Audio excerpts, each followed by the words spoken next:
Yeah. I heard you.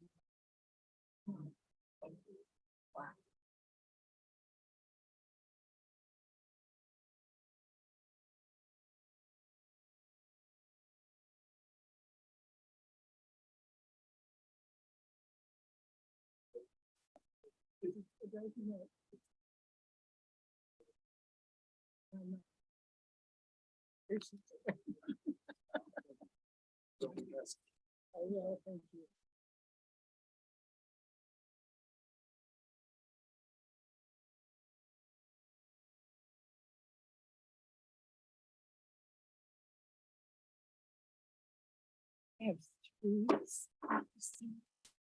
Let's bring to order the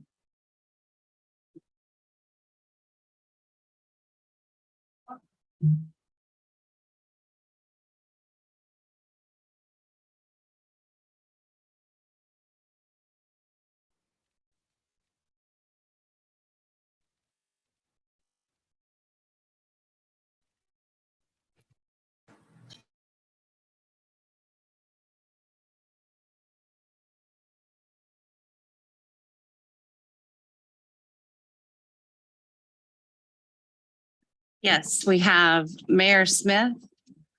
Marcus Alexander is absent. Nancy Bell. Kyle Blaine. John Fox. Here. John Lehman. Here. Patricia McConnell. And there is a quorum. Thank you, Sammy. Mayor's comments. I want to first thank President Bell for taking over for me on the 26th meeting and running the meeting.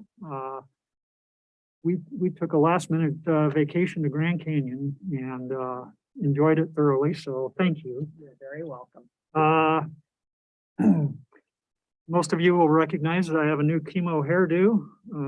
I'll just relate that I'm doing very well with my treatments and have no side effects except weight loss and hairdo. I'm actually living life pretty close to normal right now, so things are going good. Got back in time to enjoy the Coburg Car Classic, which apparently was a big success. One of the sessions with the most cars, and I would say the most visitors. There was a lot of visitors at the Car Classic during that weekend. Concerts in the park is continuing, and don't forget the Antique Fair coming up on September 11th. All right, let's get down to business. Agenda review. So counselors should have a red folder in front of them. We've just got a few things in there. I have them marked at the top of them, so if I'm going too fast, let me know. But one of them is a contract for the reconstruction of Mackenzie Street. That will be in addition to the agenda under tab 8.5. Then we have a revised ballot title under agenda item 6. There weren't very many changes to it. Ann will explain it with her staff report. And then we received some written testimony as well as a petition on the resolution 2022-21 that's in your packet and will come in under citizen testimony.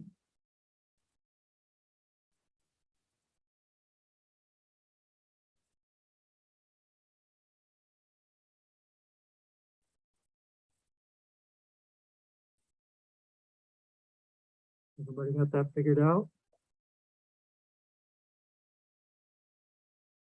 Good.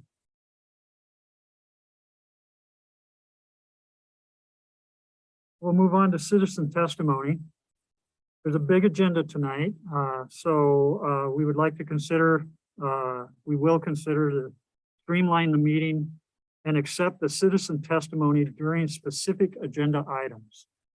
So instead of putting all of the testimony at the front of the meeting, let's make it more pertinent and have it during the item on the agenda. Please make sure that you are signed up and let Sammy know what agenda item you are speaking to.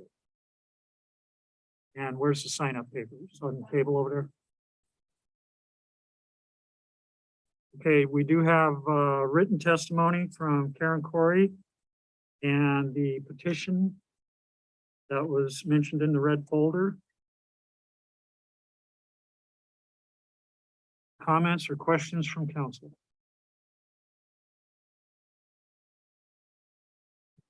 Do we have any general citizen testimony, not specific to agenda items? No, Your Honor. Thank you. Let's move on to the consent agenda, which contains the minutes for the July 12th city council meeting and the July 26th city council special meeting. Councilors may remove an item from the consent agenda for discussion by requesting such action prior to consideration. Is there any such consideration wanted? I just have a correction or clarification on one of the minute items. But you don't want to remove them from the consent agenda? No. Okay, go ahead and let's do corrections and comments. Okay, page 6 of the July 12th meeting. The second paragraph, it says, Mr. Lehman noted that private property owners could be asked to put up sound walls. I don't remember making that comment. It wouldn't be consistent with my sentiment on this issue. I think it should be the city's responsibility. I'm not asking to change it. I'm just making that comment. I remember you making that comment. But perhaps you meant it in a different way than I understood. I remember making comments, asking about what percentage of noise reduction that exists, what currently is there, and then asking to ensure that if we award a contract, that there's a guarantee of the percentage of noise reduction. But I do not, I'll just state, I do not feel that it would be the private owner's responsibility to put up sound walls.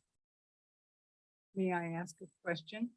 When you talk about private owners, are you talking about homeowners or the owners of the business? Can I please clarify that? Well, it's private property owners to me, and I interpret it as the residential property owners, not the business owners. And I interpreted it in the other way, which is how I interpreted that. Any other corrections or statements? Being no further, I'll entertain a motion for the consent agenda.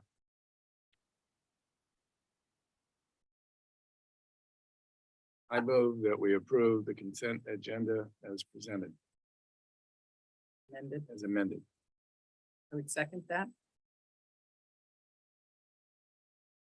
There's a motion by Counselor Fox and a second by Counselor Bell to approve the consent agenda as amended. All those in favor, please raise your hand. Passes unanimously.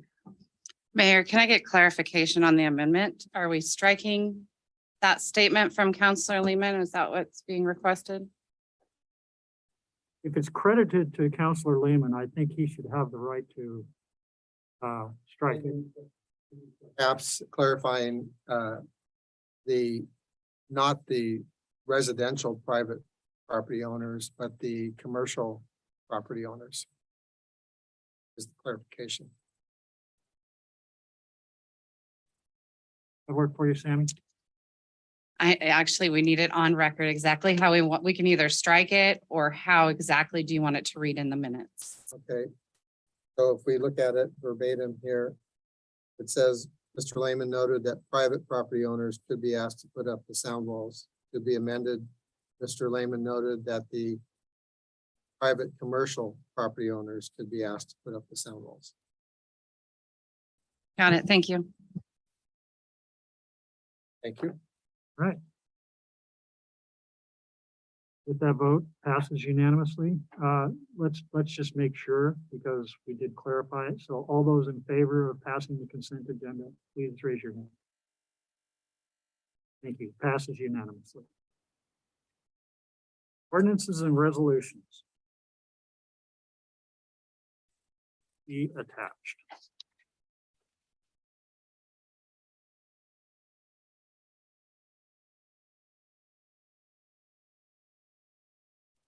Evening, we have a public hearing on ordinance number A 200J. An ordinance amending Article 7C of the Coburg zoning code to implement a form-based code for the central business district and implementing other general housekeeping in the updates to the zoning code. City Council will hold the first reading and public hearing tonight. The second reading and recommendation for final decision upon ordinance A 200J is scheduled for September 13th, 2022. The order of tonight's proceedings will be a staff report, then public testimony, council questions of staff, and council deliberation. Persons testifying may request a continuance or request the record be held open. These requests should be included in your testimony.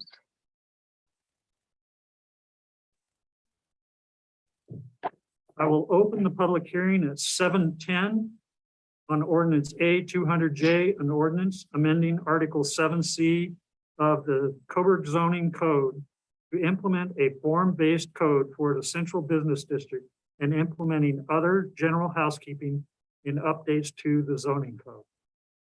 Does any council member wish to declare any potential or actual conflicts of interest? Hearing none, we'll take a staff report from Megan Winter. Hey, Megan. Hello, good evening, councilors. Good evening, Mayor. Before you is the first reading for the zoning code amendment. This information was initially presented to you at the July 26th special meeting, at which time council directed some additional language be prepared. And so I'm back with that language this evening. First, I'm going to remind you a brief bit of background on this project. I will then walk through and explain all of the different attachments that are with this item. I will then present the language that was requested, and then I will turn it over to Kathy Engebretson, who represents the ad hoc committee, for her recommendation. So in 2020, the city of Coburg contracted with the Urban Collaborative to conduct a build-out scenario analysis and survey, which spurred discussion in the community about what is currently allowed within the zoning code. Based on that discussion, council directed the creation of an ad hoc committee, which included 2 city councilors, 2 planning commissioners, 2 citizens at large, and 1 business owner. That group met bi-weekly for a period of over 8 months from February to October of 2021 to review and make recommendations on proposed amendments. By the end of their meetings, the committee chose to pursue a form-based code and to restrict formula-based businesses within the central business district, in addition to other amendments. Some of those other amendments include correcting basic Scrivener's errors and other straightforward language changes, the addition of alternative street standards, the addition of a public facilities zoning district section, an addition of a rendering for the highway commercial zoning district, additional mobile food vending standards as recommended by Fire Chief Chad Minter, and other changes that are found in the proposed change matrix. This topic held a Planning Commission public hearing on July 20th, at which time Planning Commission unanimously recommended the amendments to City Council. However, Planning Commission did voice concerns over the formula business restriction. At the July 26th special meeting, City Council also voiced concerns over the prohibited use of formula-based businesses within the central business district and directed staff to prepare alternate language to propose as a conditional use instead of a prohibited use. So next, I'm going to walk you through the many attachments that are with item 4 in your packet this evening.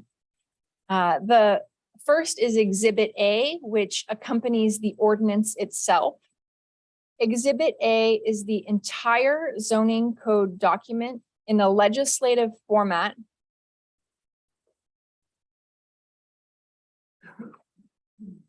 Thirty-one.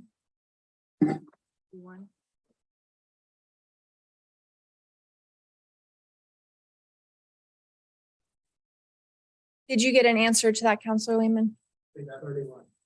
Page 31.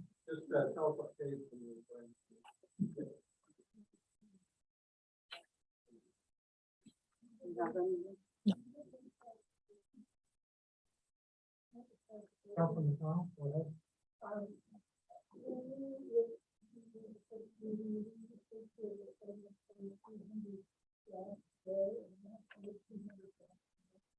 That's just been corrected. My script was wrong, and it is L, not J.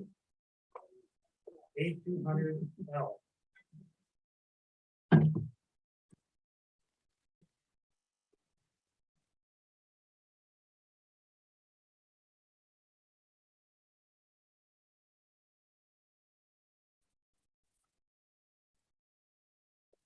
Okay, so Exhibit A, which starts on page 31, is the legislative format of the zoning code document itself, which includes all of the changes taking place within the zoning code.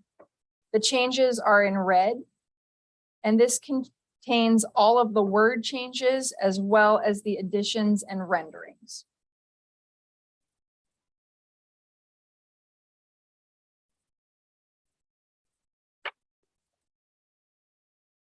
Exhibit B is 294. Thank you, Mayor. I'm sorry, I wasn't prepared with the page numbers, so I'm trying to track along here. Exhibit B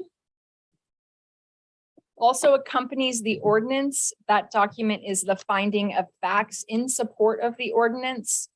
It provides information regarding the process, requirements of the process, and provides decision-making criteria and applicable planning goals that support the work that was completed. This is letting the council know about all the considerations staff went through to make the changes, the documents that were considered, and the required steps that took place. Findings of fact are a required element in this process.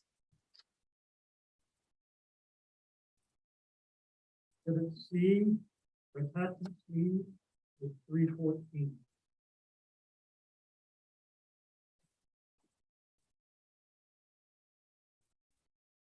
So it looks like I have exhibit attachment B, the matrix, as page 303.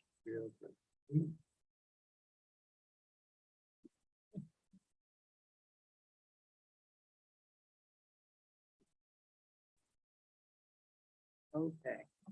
You are correct. 303. Okay, so the attachments accompany the staff report, whereas the exhibits accompany the ordinance. So attachment B is a matrix of the proposed amendment. Within this matrix is specifically the language that existed in the code, the changes that are happening, and the page number where you can find that.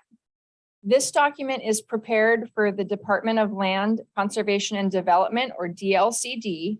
It is a requirement that we submit this to them so that they can see shorthand instead of the entire document that we just discussed as Exhibit A.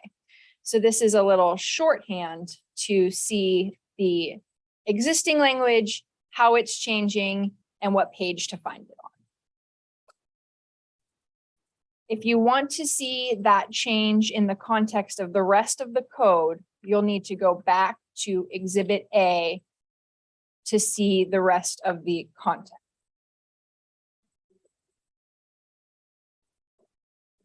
(31). That is the entire zoning code document.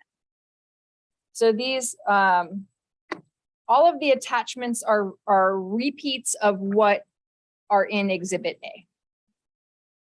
So attachment C is the form-based code for the Central Business District. It is starting on page 314. And it is the standalone copy of the proposed changes for this district. It is also in Exhibit A, as I mentioned. So this is just teasing it out so that if you wanted to see the form-based code specifically itself, that is attachment C.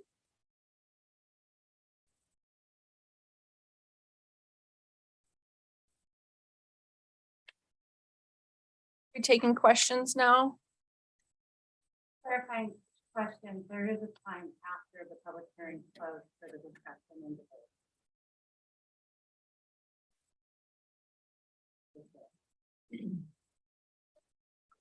I would like to hold the dialogue to the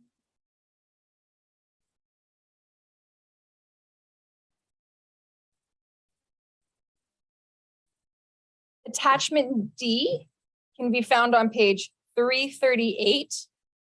And it is the new rendering to go in the highway commercial district. So it shows the existing corner of Pearl and what it could potentially look like following the regulations of the highway commercial district. Attachment E is on page 339. Attachment E are the alternate street standards that are being proposed. Attachment F, beginning on page 341, is the proposed public facilities district section.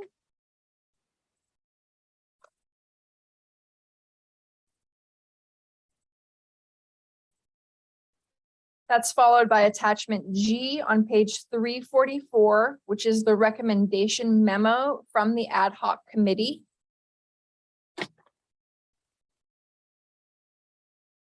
And following that on page 347 is attachment H, which is a copy of all of the notice materials that were sent out as part of this project. Would anyone like me to walk through any of these attachments, or is there any clarification needed on the attachments at this time?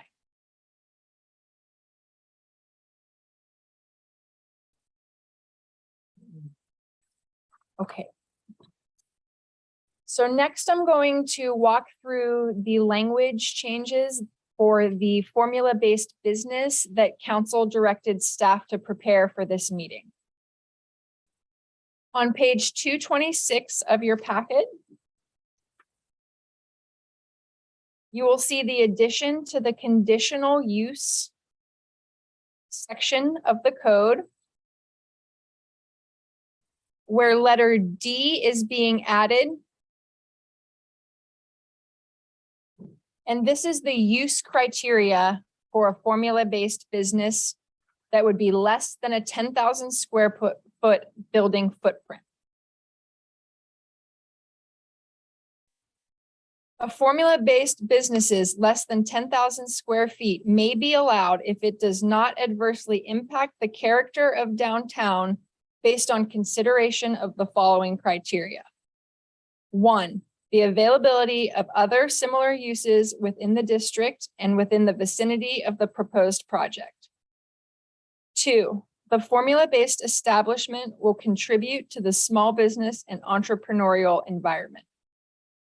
3, the proposed use, together with its design and improvement, is consistent with the unique historic character of Coburg and would preserve the distinctive visual appearance and shopping experience of Coburg for its residents and visitors. 4, the formula-based establishment will serve an appropriate balance and be mutually beneficial to surrounding businesses by contributing to the economic health of the whole district. And 5, the existing commercial vacancy rates within the district and within the vicinity of the proposed project. The other change that would take place within the zoning code document can be found on page 55 of your packet, which shows that within the central business district, under conditional uses, would be formula-based businesses with a total area of floor space less than 10,000 square feet. And as a prohibited use would be a formula-based business with a total area of floor space greater than 10,000 square feet. The 10,000 square feet is consistent with the allowed space for retail within the central business district currently.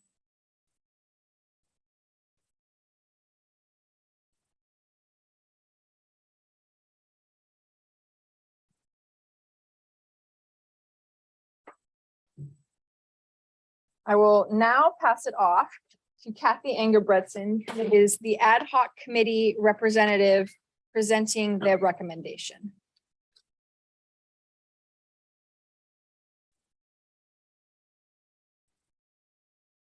Good evening. My name is Kathy Engebretson. I live at 32703 East Locust Street. And I was asked, or the staff had requested that someone from the ad hoc committee come to sort of present on behalf of the committee. So I'm going to read a statement that I read. Sorry for those that have heard it before. I'll read it again.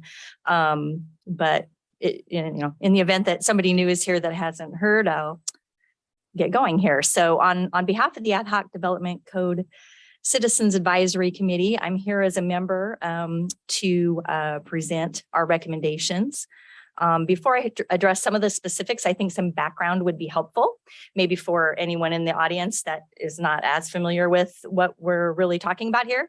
So the development code, or in other words, the zoning code, is basically the rule book that anyone developing land in Coburg must follow. It contains specific regulations that must be met before a land use application can be approved. I would characterize the development code as the most critical, in my opinion, land use planning tool that the city of Coburg and its citizens have to ensure the built environment in our town continues to be a benefit and not a burden to the community. And of course, people love Coburg. We're all well aware of that. I believe a key reason is our street layout, neighborhood design, and overall built environment harkens back to a more traditional design than what has become the norm almost everywhere else over the last 30 to 50 years.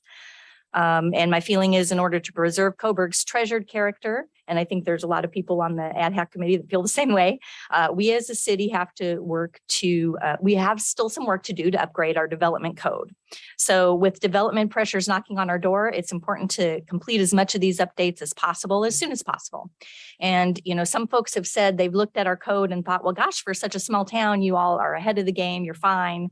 But I would counter that because due to our close proximity to a major metro area, we just don't have that luxury that some remote small towns would have. So this is a very highly desirable location to build. And so we need a robust code here, and good enough for a small town just isn't, unfortunately, good enough for Coburg.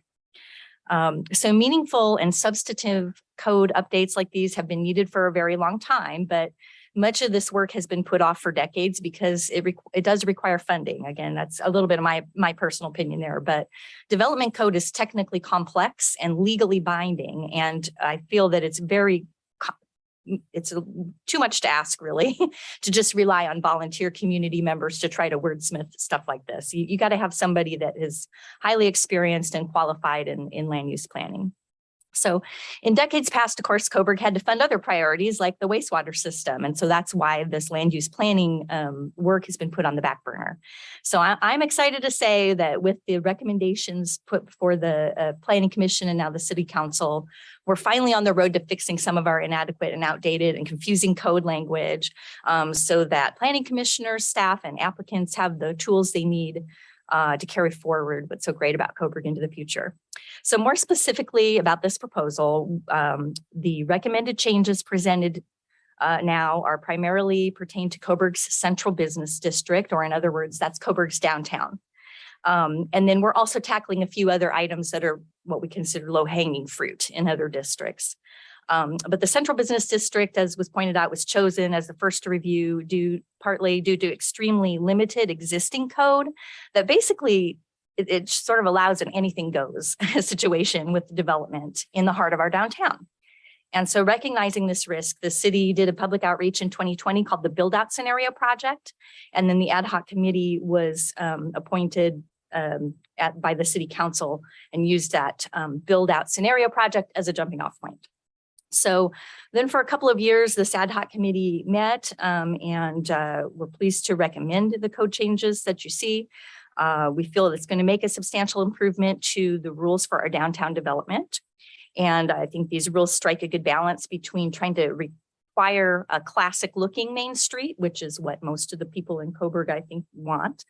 But also trying not to go overboard so that we have so many regulations that it would discourage or frustrate development.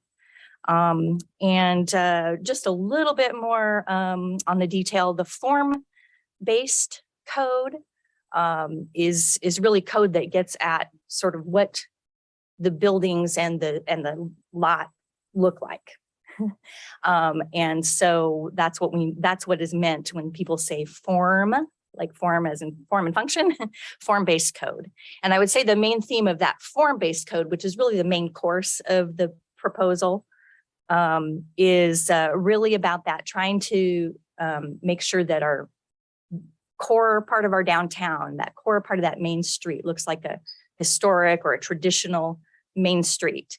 And so one of the key themes of that is you have the buildings pulled up to the street like you would expect to see in a main street. If you go to Cottage Grove, or if you look at old pictures of Coburg, where all the buildings are up next to the street. I mean, it's just a classic, it's a classic Main Street design. So that's what we're going for there with the form-based code.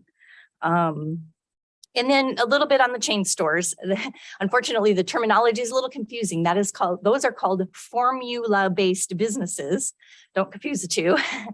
The main reason that we took a look at chain stores and talked about that, I think, on the committee is there's a couple things. First of all, they do not look typically like a main street. So that was part of it, addressing what they might look like and how they might fit in.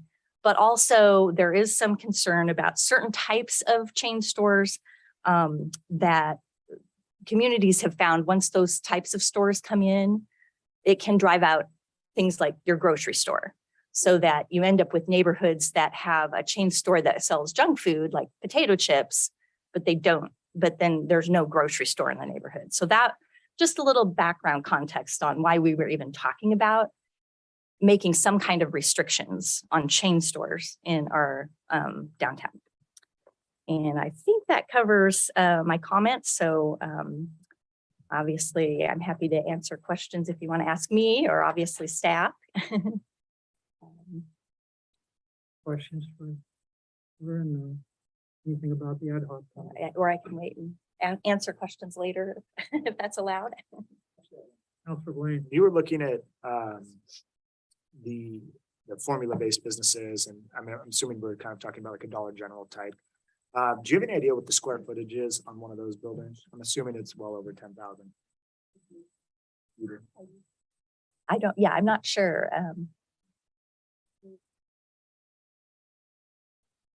It's 9,400, and that's floor space? Okay. That was it. Counselor Fox. I didn't have a question. I just wanted to, we worked on this for two years. I was chair of the committee, and a lot of work went into this thought and deliberation on both the form-based code, which spent most of the time, and the formula-based businesses, which was an undercurrent that if they were anything like that was to come in, that it took on the substantial character of the town that we have. So I just wanted to thank the committee and Megan for adopting changes based on last month that are consistent with our vision and yet go enough to allow some modification. I would just like to reiterate what Kathy said about our costs. This is not a simple task, obviously. I mean, that's our code. So just going through that and trying to find what we're going to update is a task upon itself, let alone doing the updates. And it is something that requires some professionals and thus money. And that's one of the reasons why our code was delinquent and out of date. And the city was spending money on other things, just trying to survive actually for many years. And now we have the opportunity, and we got a great board, a great ad hoc committee with experienced people who are on planning commissions and involved in this, in the development of the city. And so I think it's a wonderful product, and I think I know they put a lot of work into it, and it was worth the investment that the city put in to guard what we want, the aesthetics of our community. So thank you to the ad hoc committee. Councilor Lehman. I don't know if this is the appropriate time you want some questions. I have a question concerning the floor space of 10,000 square feet. Later, or Let's wait, because I want to be just specific to the ad hoc committee right now. And then we'll do the dialogue at the end. Okay, thank you. Thank you.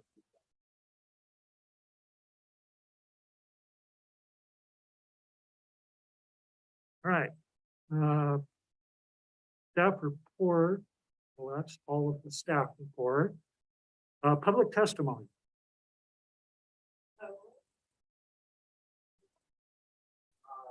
very satisfied. I don't feel like I need to speak.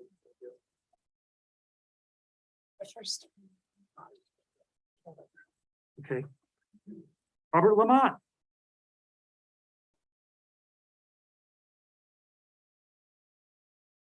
Counselors, my name is Robert Lamont. I live in Newburgh, Oregon on Gold Peak Road. My brother and I, as I explained at the last meeting, own this acreage out here, so that's one of the reasons I'm here.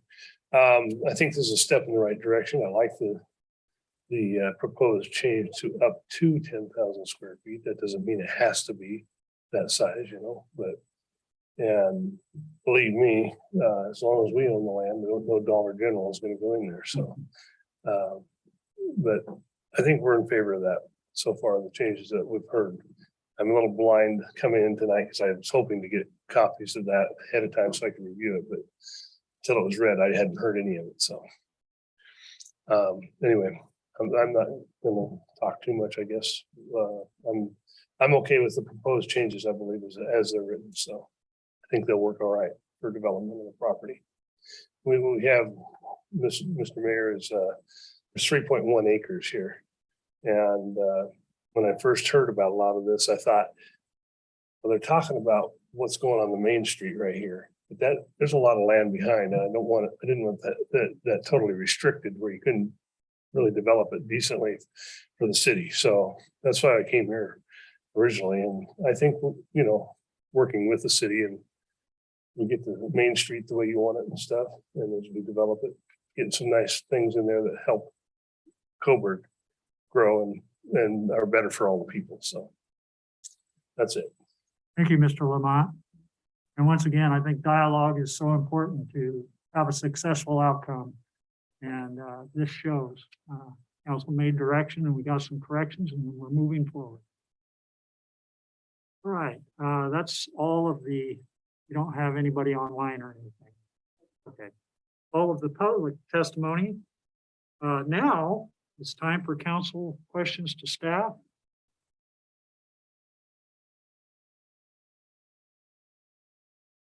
Anybody, everybody? Councilor McConnell.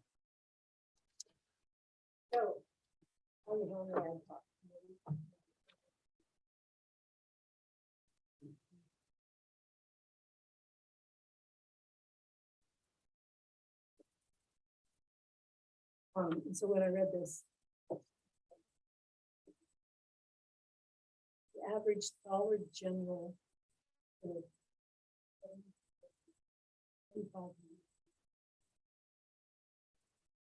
And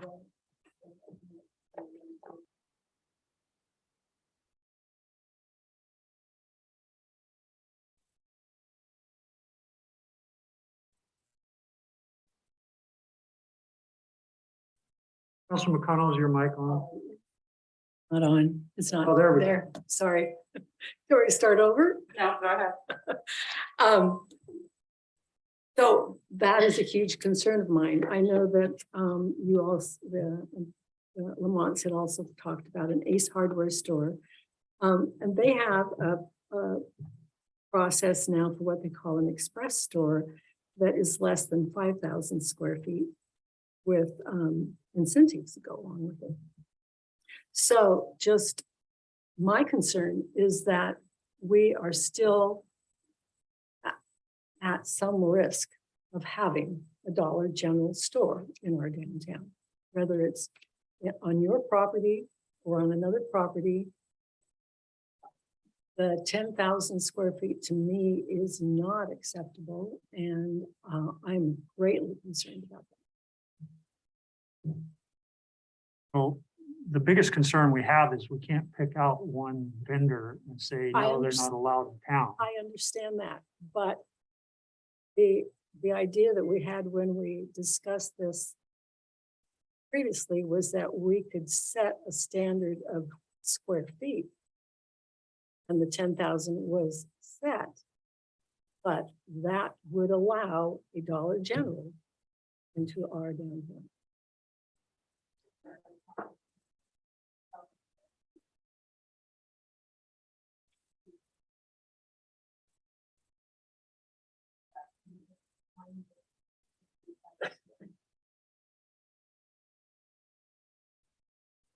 Also, the 10,000 square feet or less would be what would be a conditional use permit and would need to meet the criteria that are on page 226. So that additional use criteria is being added to the conditional use section. And so just like staff developed findings to support this project, findings would need to be drafted to support whatever type of conditional use was applying that wanted to develop here, and would have to show that they met the criteria that I read earlier about the availability of similar uses, contributing to the small business and entrepreneurial environment, consistent with the unique historic character of Coburg. So those, whichever formula-based establishment wanted to try to apply for a conditional use permit would need to meet those criteria. I hope that helps. Councilor Lehman. So I'm looking at page 55. So the formula-based businesses with the total area of floor space less than 10,000 square feet can be a conditional use, meaning it can be a formula-based business. So what if there was one that was 10,002 square feet, 10,500 square feet? Could that be approved with consent of the city council? Can there be an appeal to this or? No, no, it must be less than 10,000 square feet. So there is no appeal to the city council. And why No. is that? Because that would be the rule that is being put into place here No, but is there a rule against that rule? against limiting the square footage. Yeah. So we are not able as a city council to have an application come to us as a conditional use that exceeds 10,000. City council can't even listen to that and make a judgment on that. That's correct. It would be prohibited. Why is that prohibited? Because the council adopted that as a statement and rule prior to, so they would already be arguing what has already been decided. Okay, so city council cannot entertain any other conditional use if something was over 10,000. Right. There's no appeal to the city council. Counselor Lehman, that is, if you look on page 54, that's consistent with the permitted use of retail shops within the central business district currently are not allowed to be greater than 10,000 square. I'm just wondering the hamstring that we have ourselves in, if ever there was a need or a request or a desire by the city council to have a particular business application that exceeded the 10,000 to be a formula-based conditional use if it exceeded 10,000. So I'm happy if that's the answer. I just didn't know that we didn't have the ability to have a look at that and make a decision on that. This, basically, the decision was made when the code was adopted. I thought Councilor since Lane. we're looking at the entire code, that could be an option to consider, but if you say no, I understand that.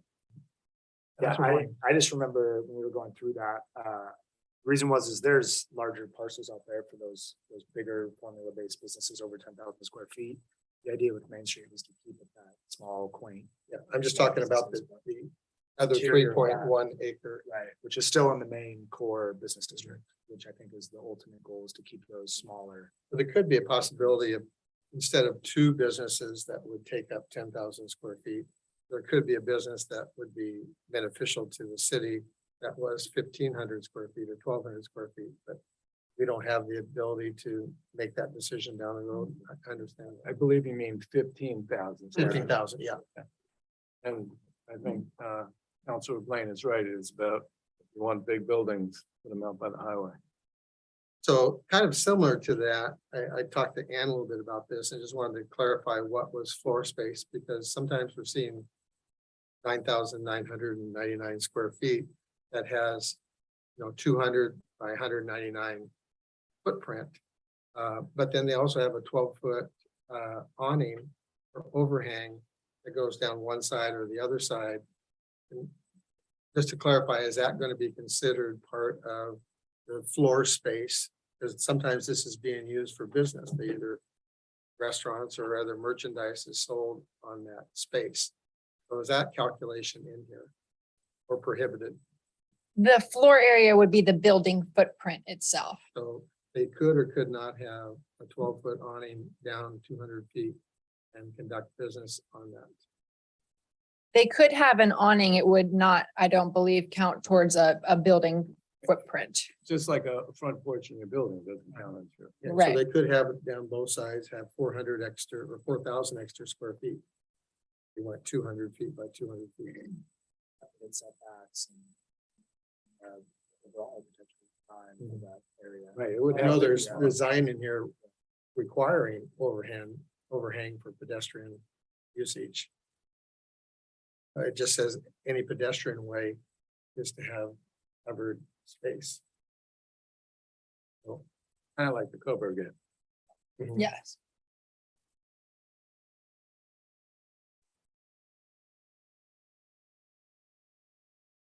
Any other questions for staff?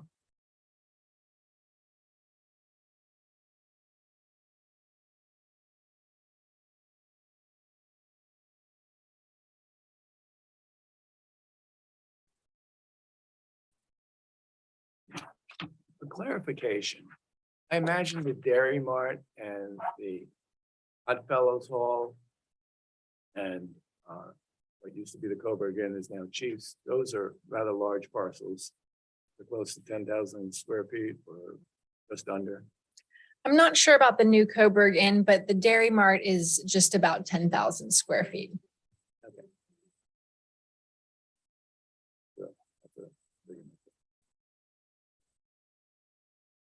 Were there any further questions?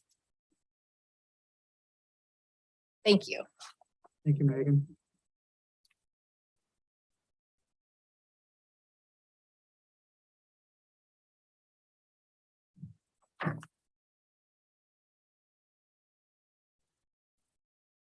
Okay. We wish to hear from everyone who is interested in this proposal.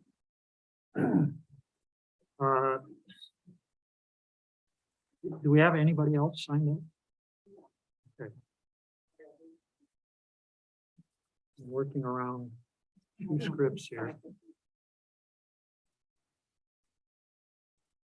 They're the same after that. okay? Okay.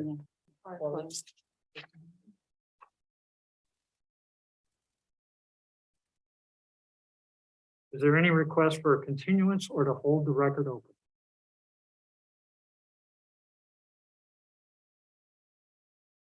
Hearing none. Remind the council it may grant a request for a continuance or hold the record open at its discretion. The councilors want to do that.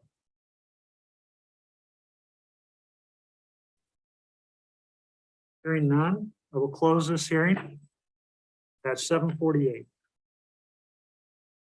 The councilors need deliberation, further deliberation on the testimony. We've already had it.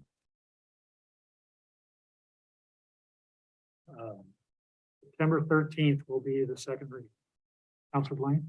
I was just gonna kind of follow up to Council McConnell, is I agree with her. I'm a little nervous that we're gonna get, something similar to a Dollar General or, even a True Value, which I like the idea of having that here. I have family members that own them down in Southern Oregon and they fit that area. But there is a significant size to them. And then there is that formula-based chain feel of a True Value. I think what I like about Coburg personally is you can walk up and down here and they're all individually owned businesses. Minus Dairy Mart, which has been here in the 80s or 70s or whatever it was. So I'm a little concerned with the square foot requirement. I get the back half of that. I think we should find a way to utilize that. I just really am opposed to the chain businesses. It's in my opinion. So I just wanted you guys to all be aware of that, and I'd love to hear whatever you guys.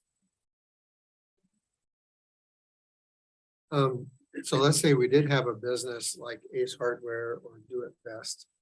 And they are under the 10,000 square footage, but then they have product out in a yard. How is that incorporated into this? Oh, they had lumber, pardon me? Just on the lot. Well, no, let's say they had a 40,000 square foot parcel. And 10,000 is the building. But then they have a yard where they have lumber for sale, nursery for sale, other items for sale that they don't have undercover. You know, like Par Lumber has a yard with a. But it's a formula base that we're talking about here, that's under 10,000.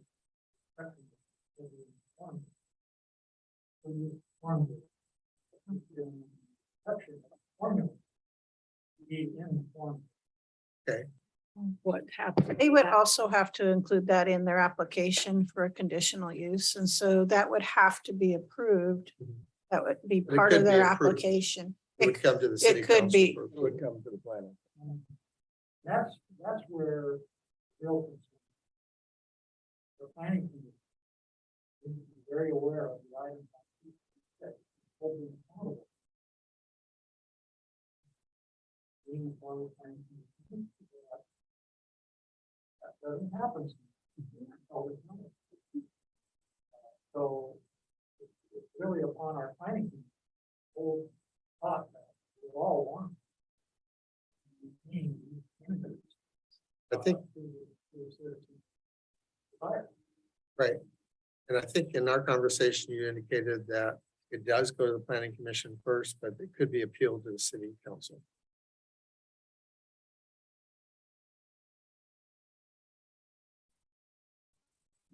So there is a scenario that somebody could have a formula-based under 10,000 square foot building. That is conditional use that could have outdoor storage of product. It'd have to be in their application, it'd have to go to the planning commission. If it was denied at the planning commission, it could be appealed to the city council. That's just a clarification. That is correct. To follow up on Mayor Smith's comments, it's also prudent to have a strong city administrator to remind whether it's city council or planning commission on what the intent was and where the rules are. Back home. Maintaining that intent over time Yeah. is a critical element. I think one of my things as mayor and running meetings is to get the public input, recognize that. Make our decisions, probably because it should be. Discussion. I appreciate it, the councilors, because that's what we do. We ask tough questions, ask a little minutia too. Make sure.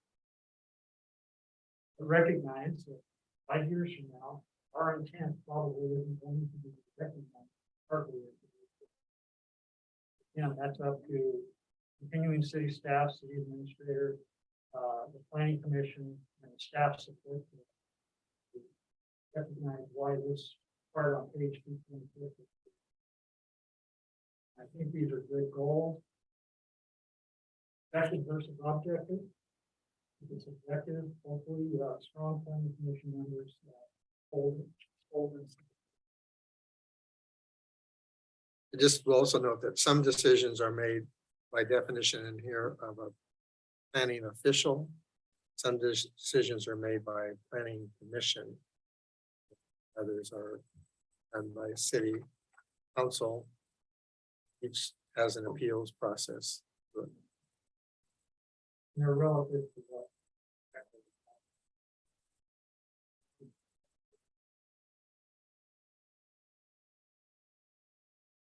Any other questions or comments? From the state 212.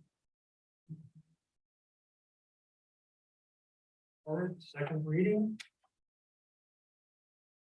The council will now hold the second reading of ordinance A 163T, an ordinance adopting the Oregon Criminal Code, Oregon Uniform Controlled Substances Act, Oregon Liquor Control Act, and the Oregon Motor Vehicle Code, repealing conflicting ordinances. The first reading was held on July 12, 2022. Staff report from Chief West. Hi, everybody. This is a second reading for ordinance A163T. Basically, what this does is it allows the Coburg Police Department to arrest offenders and cite individuals into the Coburg Municipal Court. I believe also in your letter, there's a letter from District Attorney Patty Perlow about them not filing a lot of cases. So it's great that Coburg has a municipal court, and this allows us to bring people into court for violations, crimes. So this is important to the city of Coburg. This is the second reading, and I'll answer any questions if anybody has any.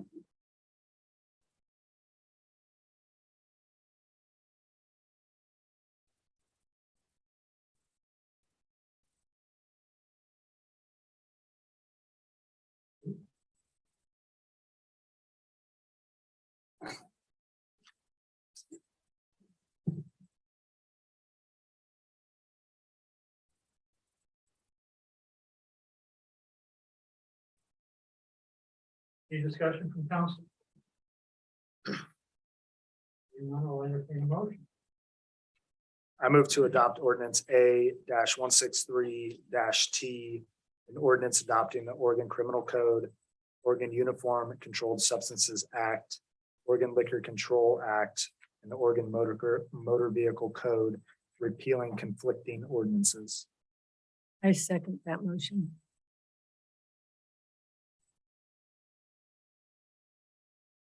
The motion by Councilor Blaine and the second by Councilor McConnell to adopt ordinance A-163T. An ordinance adopting the Oregon Criminal Code, Oregon Uniform Control Substances Act, Oregon Liquor Control Act, and the Oregon Motor Vehicle Code. Repealing conflicting ordinances. All those in favor, please raise your hand. Passes unanimously.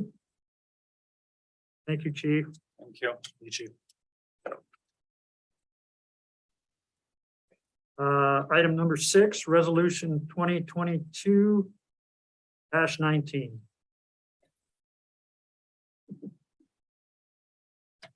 This is a resolution approving a ballot title to be submitted to the voters at the November 8th, 2022 election. The question of a temporary ban on psilocybin service centers and the manufacture of psilocybin products. Remember, we had a red folder addition to that item also. Yes, it looks like this form.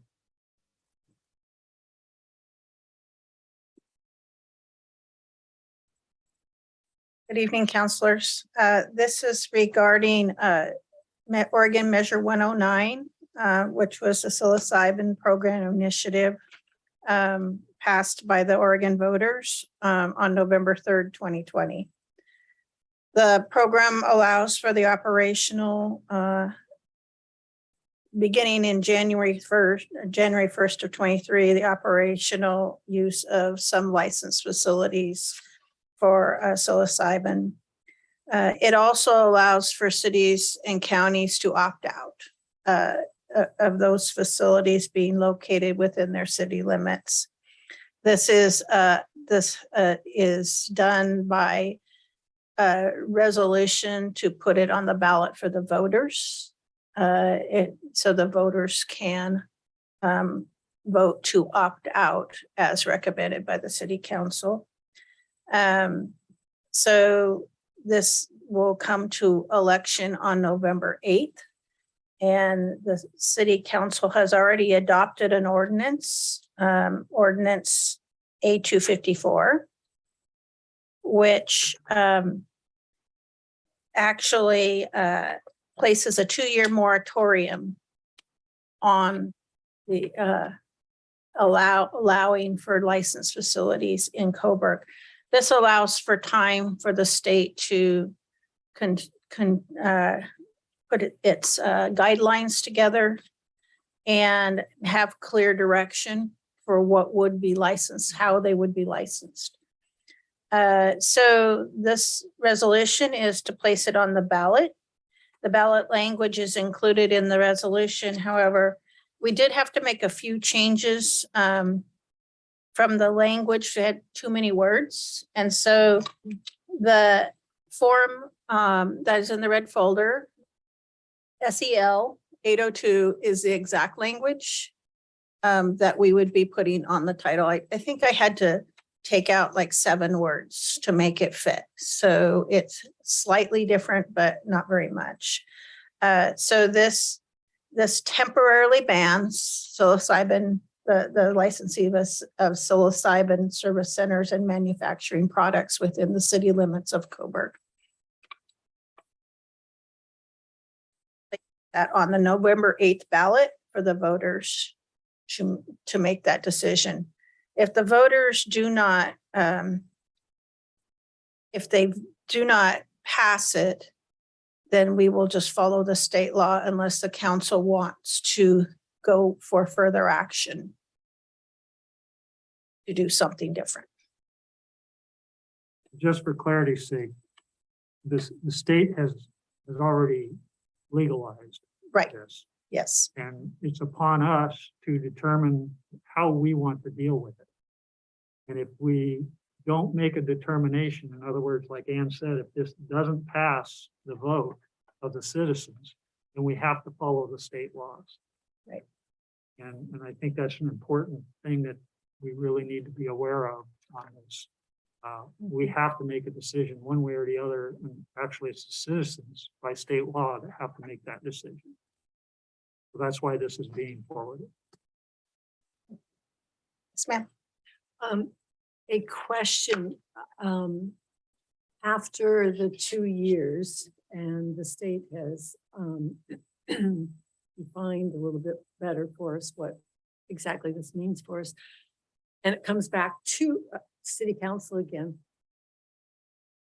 will we have the opportunity to speak with or to have people come and speak to us basically on exactly what this means for our community? I'm assured that there will be a lot of information that comes out over the next 2 years so that communities have the ability to weigh. And I can always get speakers if the council wishes to have one. I would really like to see someone who has knowledge about the practice of using it. Because right now, all we have is people's ideas. And I think it's really important that we know more, a lot more. I think we'll be seeing a lot more about it. Any other questions from counselors? Discussion? Well, I would just say Mr. that Lehman? the last sentence on this is very long and kind of hard to follow if you read the entire sentence. I mean, it just seems like either grammatically something's missing there. If you could just take a look at that and see what you think. This would be the last time to amend it.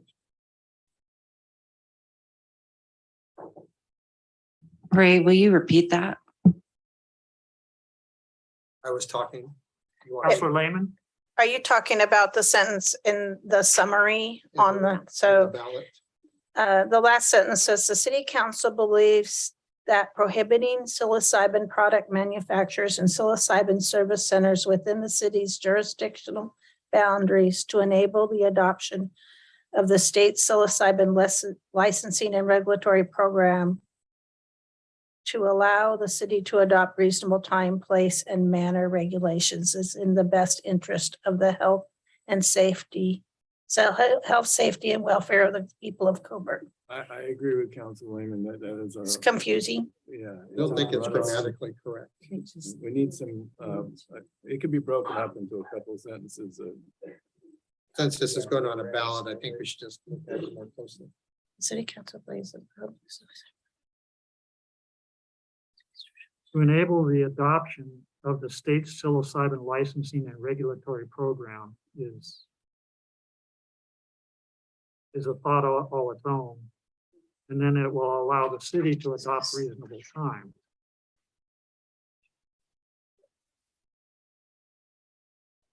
think what we actually believe, oh, correct me if I'm wrong, but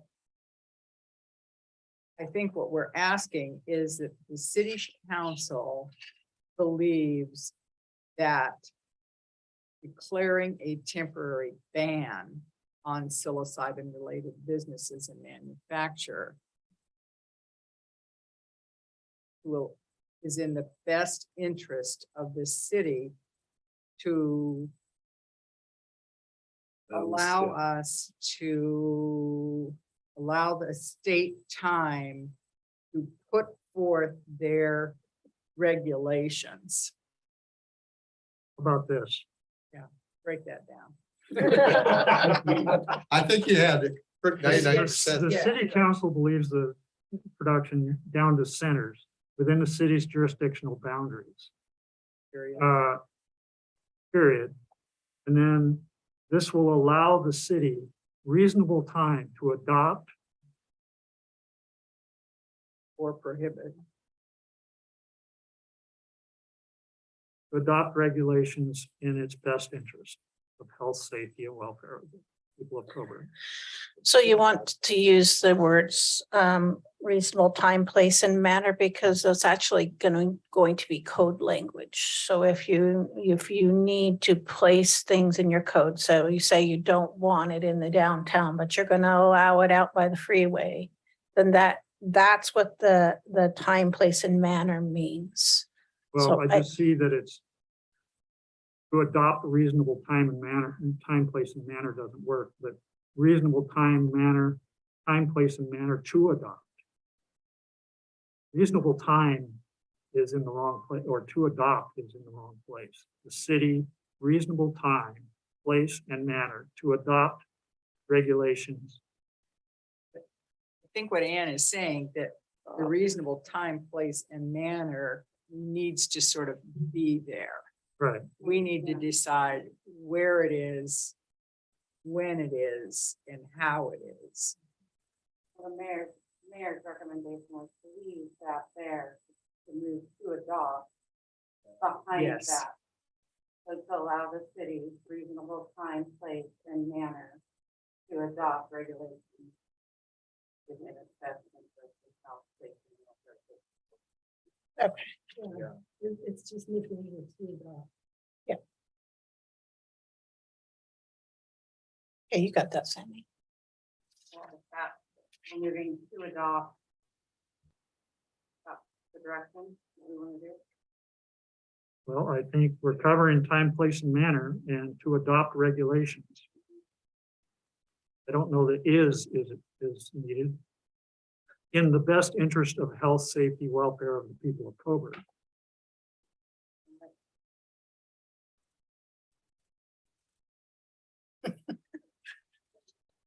It's a cumbersome. It's very cumbersome, but it's Yes. And we could change to enable to, rather than to enable or enabling the adoption. There's just a lot of. Be more concise. It's gonna come right with it. Enabling adoption instead of to enable. Yeah.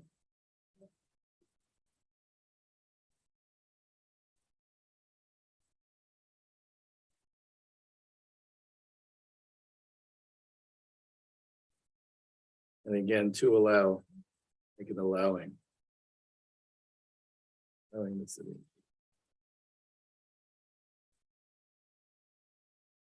Birds.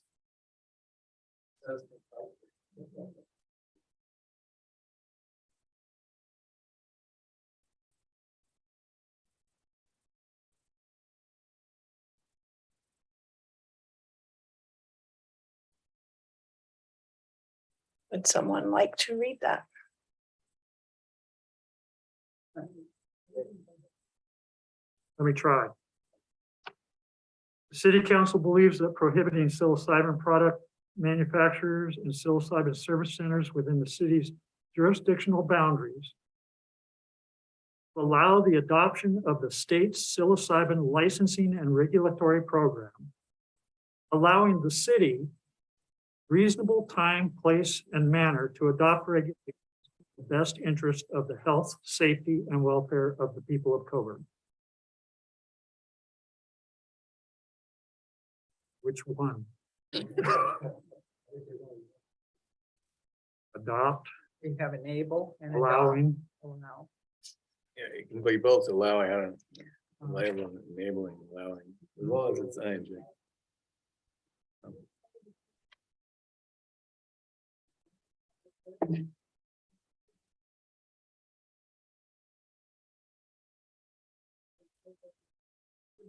Be developed.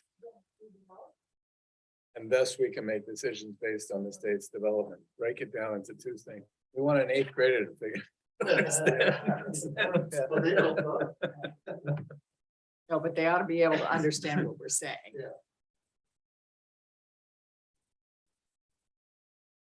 So, Do we- that'll work. Do we have the wordage, the verbiage correct at this point? I think I Yeah. watch it back. Okay. Yes, and you actually allow the staff to slightly change in order to fit it, so. Two sentences would be better than the one. yeah, let the state do their thing and then we'll do ours. There you go. There, let's put Did it you get there. that? That's concise. Okay, what was that? Let the state do their thing and then we'll do ours.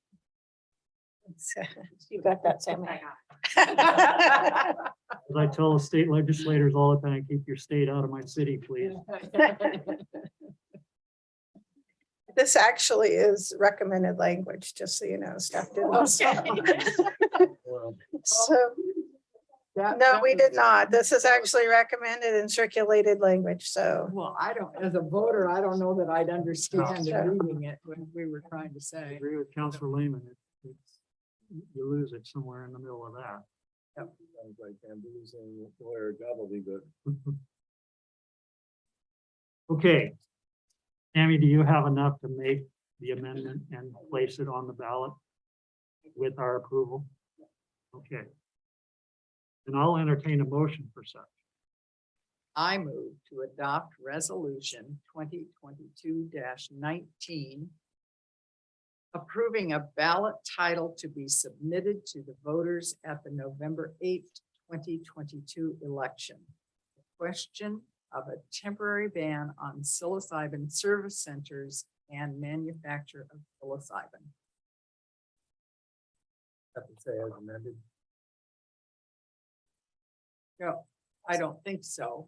I mean, As because the, As directed. As revised.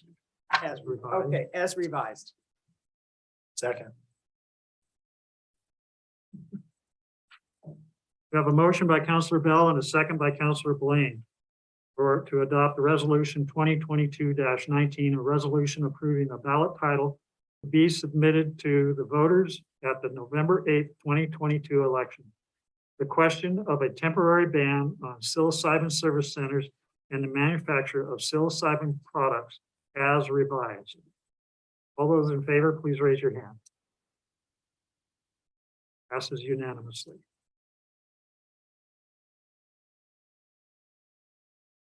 Thank you. That was resolution 2022-20. A resolution to refer the electors to the electors of the city of Coburg, the adoption of the 2022 Coburg Charter and repealing the 1992 Coburg Charter and chapter 12, section 45 of the 1950 Coburg Charter. Yeah. So counselors, you've seen this a lot over the last 6 months, and you have done a lot of work yourselves on it, and the staff have done a lot of work. This is a new charter. We totally rewrote the charter to make it a little bit more easy to read and easier for counselors as well as staff to actually use it. So from the last time you saw this, there have been very few changes, but I did put a few things in and highlighted in Exhibit A. They're highlighted in bright yellow. So just some clarifications, and I think we talked about a little bit about some of that. questions about the quorum piece that had come up.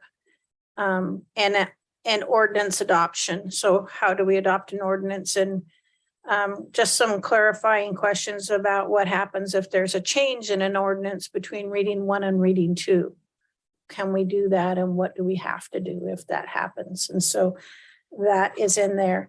The one question that I know, Councilor McConnell, you had regarding abstaining, that is actually in the council rules of orders. It doesn't go into the ordinance. So so the next step in this would be to look at the council rules of order and align them with the charter. So we would be covering that. So I'm happy to answer any questions that you might have, but this is pretty much no change except for the things that I've mentioned from the last time you saw it. This also has to go to the voters. And the actual voter language is Exhibit B. Hopefully it's a little better. So this is actually repealing the 1990, or no, the 1992 charter, but there also was a really weird part in an earlier charter that had to do with bonding that was for whatever reason carried over. So we're actually repealing that as well. Section 45 of the 1950 charter. Those kind of bonding actions are now regulated by the state, and the city doesn't need to have that in its charter any longer. So.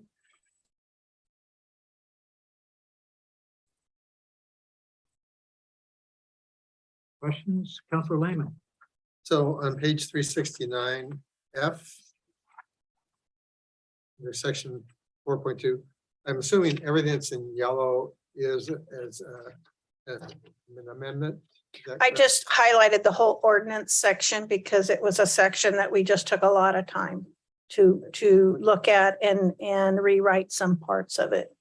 So, Just so that we're following Yeah. the letter of, yes, it says that every amendment proposed must be read aloud. yeah. So if, say, tonight you had a first reading and then you ask for a change, then when that comes back to council, not only does it have to be provided to the public 1 week in advance, but it needs to be read out loud to the council. So you need to call attention to the council that from the first reading, this language has been changed. So 6 days in advance of when the council adopts it. Is that just referring to it being read aloud, or does that mean that it's just made available in writing? It's made available in writing. I just want to be sure that any substantive amendment that we are going to vote on, it has been read aloud on the record. Right. Yep. Anytime an ordinance, most ordinance, we don't read them verbatim, word for word, but anytime a counselor can ask for that. I'm just wondering, is this Yeah. requiring us though to read it aloud? No, the council, no. Only if it's a change from the first reading to the second reading, Portion. an amended portion. Yeah. We read all the amended changes on the form-based and formula-based tonight. Yes, we did. We read them out loud. Megan did. Other questions? This is a long desired project of mine. Ever since I sat down first time with Ann Davies, that was one of my first requests, was to overhaul this charter. And it turned into quite the project. There's a tremendous amount of time in this, but it's a pet project of mine, and I think the city needs that charter updated. We're 30 years past the old one, and the city has changed so much. The governance is just completely different from what 1992 presents to us. So I'm looking forward to getting this out there and hopefully getting it passed. Mayor, can I make a clarification to Councilor Lehman? Yeah. So when you're talking about tonight, the form-based code, that was your first reading. So if the council directed a change tonight to what you saw, then when we brought it back, then it would have to be read out loud.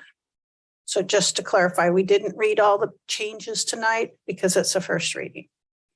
I think there was a confusion about that. Good point. Right, any other questions regarding the charter? Hearing none, I'll entertain a motion.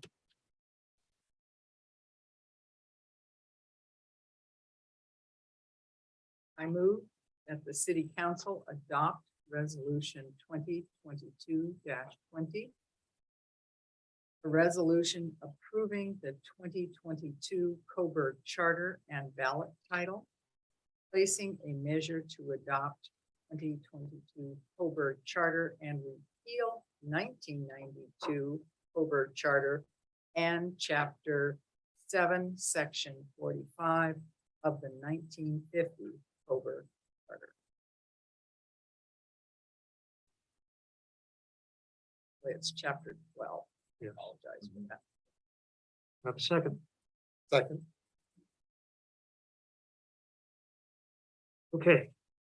We have a motion by Counselor Bell and a second by Counselor Lehman to adopt resolution 2022-20, a resolution approving the 2022 Coburg Charter and ballot title, placing a measure to adopt 2022 Coburg Charter and repeal 1992 Coburg Charter and Chapter 12, Section 45 of the 1950 Coburg Charter. All those in favor, please raise your hand. Passes unanimously. Thank you, Ann. Thank you for all of the Okay. hard work. Yeah. Yeah. That was some work.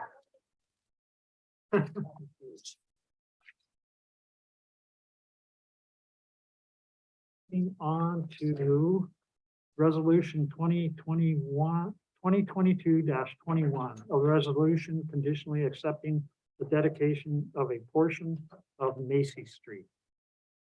We're gonna take citizen testimony before you start the staff report on that. Okay,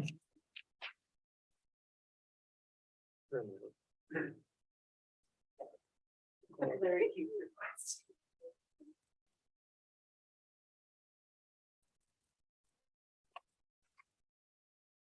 Just trying to save past taxpayer money. okay, citizen testimony. I ask that you try to keep it to 3 minutes and give your address when you come forward to speak. I have Frank Fetzko.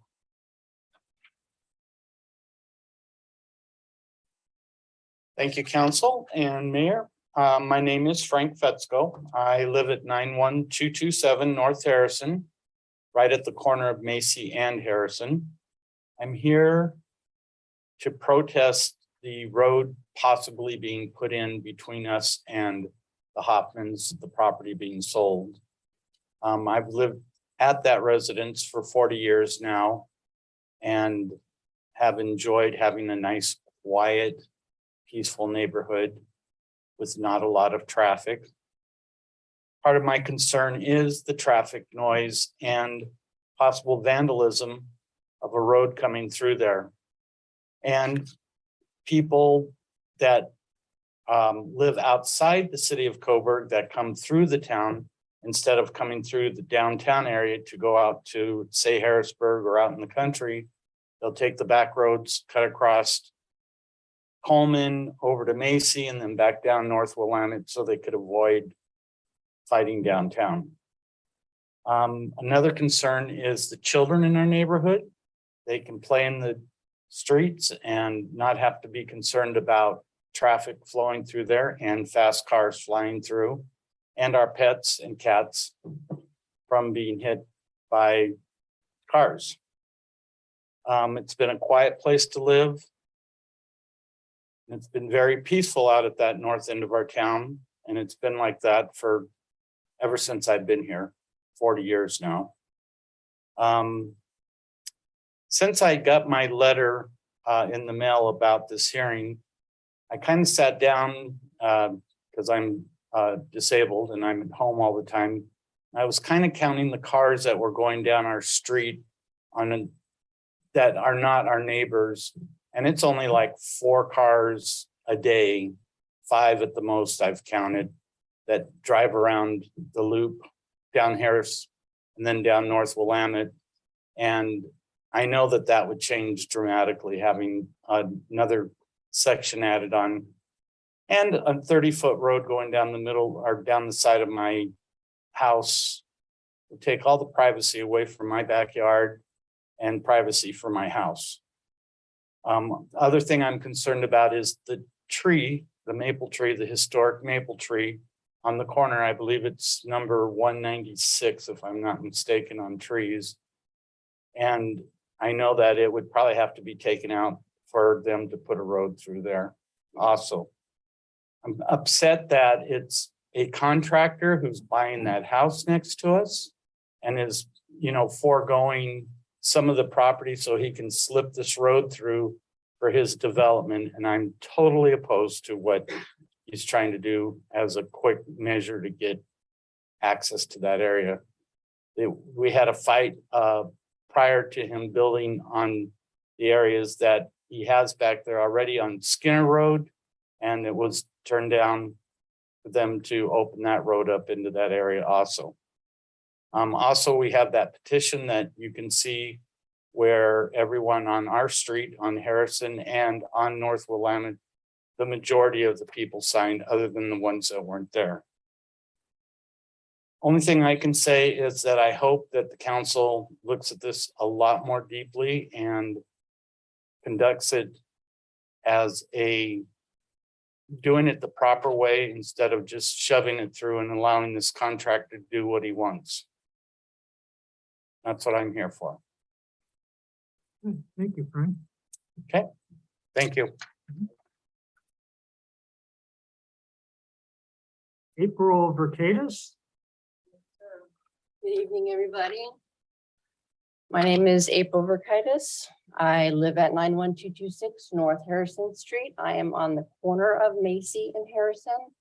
Our property takes up the whole entire corner, including the empty lot next door is also ours. I've lived here for about 8 years, came from Los Angeles. I moved here specifically for that rural, small town feeling of Coburg, which is wonderful. The charm of Coburg gets you. This property that I'm living in right now has been in the Fethical family for over 40 years. So this is 2 properties this family has owned. Upon moving here, I did enjoy all the quiet and the peaceful days that this rural town offered me until about 3.5 years ago. I had to sign a petition to have a stop sign put in on the corner due to increased speeding traffic going through that area. Well, the stop sign sits there. People don't stop at it, they still fly through. They fly through. It's an eyesore on my property. I have trash being thrown on my property. People just, like George said, Frank said, flying through there. No one looks, no one stops. They just head on through. It's a danger zone right there. There's a lot of blind spots with the trees. How long before somebody gets hit or, again, pets get run over there on that corner? As far as privacy and trash, that whole side right there, our bedroom windows are right there at that corner. Cars are also parked there. There is a concern about theft and vehicle vandalism, which has happened in our neighborhood over there quite a few times. A lot of stuff has been stolen out of the cars and the cars themselves. Within a couple of years of living here, I did have to call the city to come out to my house because people were cutting down the alley in the back and running over the water main that is in the ground, which in turn, the whole foundation around this water main caved in from the cars constantly going on it. So the city came out, put 2 steel posts there, and it's been better, but people still cut down there and throw their trash. So I feel very strongly that if this road turns into a through street, traffic will continue to worsen, obviously. People are going to cut down that road. There will be more noise, there will be more trash, there will be constant cutting through. The the fear that I have is that this road will demolish that Coburg small town charm that we all love so much. I just can't say and express enough that we really do love this town. We love the quiet charm of it. We don't want this through street going through because it will change the whole dynamic of that corner of the neighborhood. So I would really like you guys to really consider other options with this through street. Thank you very much, you guys. Karen Young? Karen Young. Scott Young. Scott Young. Okay. That's all the citizen testimony.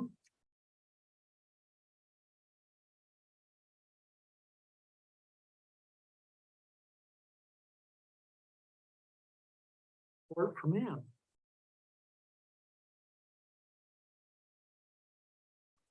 I want to call attention again that we have the written testimony from Karen Corey and Jim Hansbrough and the petition in our red folder packet.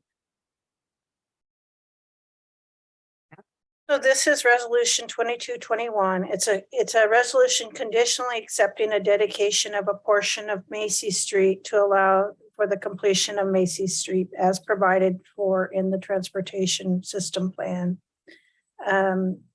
So this land, the urban growth boundary includes residential lands, which are currently owned by Bruce Weichert Custom Homes. And he is developing phase 1 of a 2-phase residential development. Phase 2 was put on hold. If the council remembers earlier, as we tried to develop transportation options for the neighborhood.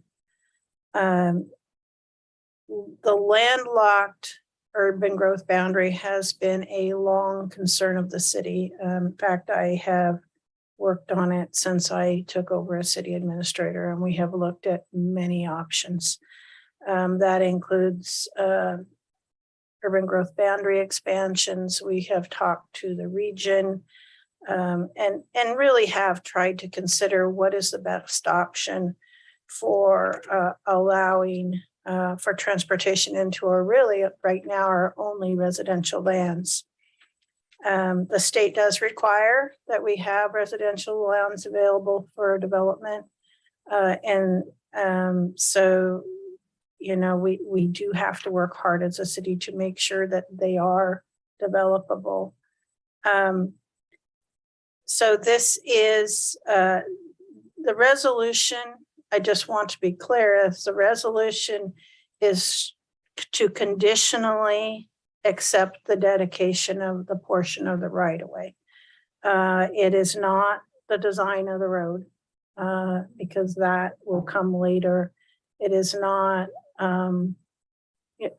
there's lots to be done on design. This is simply accepting the dedication. So I just want to make sure that everybody's clear on what this is.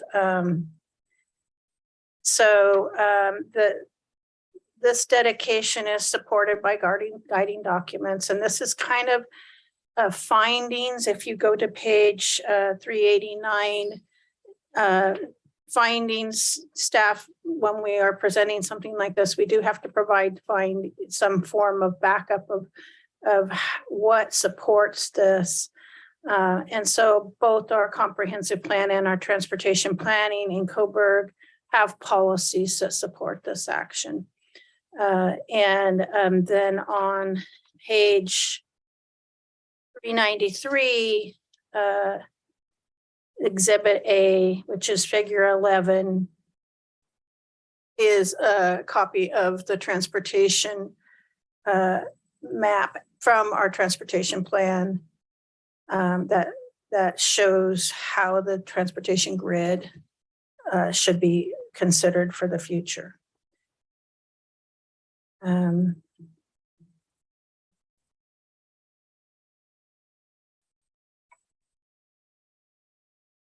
I was gonna say the same thing. Clarification? No, when you print a beautiful color map like that, the legend isn't there. So I was like, what does the yellow line mean? What does the blue line mean? What do the dotted lines mean? Yeah, I'm sorry, I can't answer that question. It's a planning thing. What I am pointing to is the dotted line is the traffic grid or the grid, the street grid. So the dotted lines are at that time not existing streets, but the planned grid for streets. So the black line where the arrow points to is Macy Street. The arrow is ending right at the end of Macy Street, and then you can see a dotted line making a turn sort of towards the north and then entering into the grid.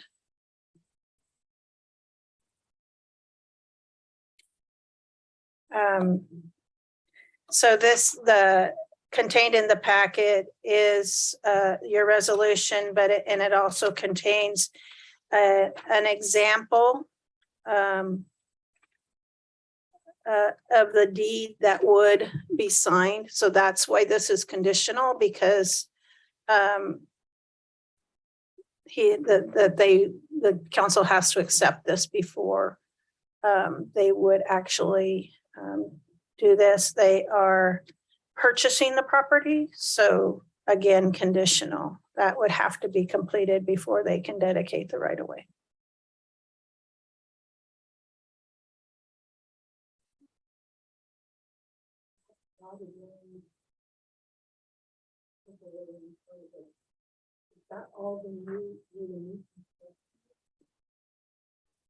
So that was possible growth, future growth. So that is I believe that is our full urban growth boundary of all those dotted lines.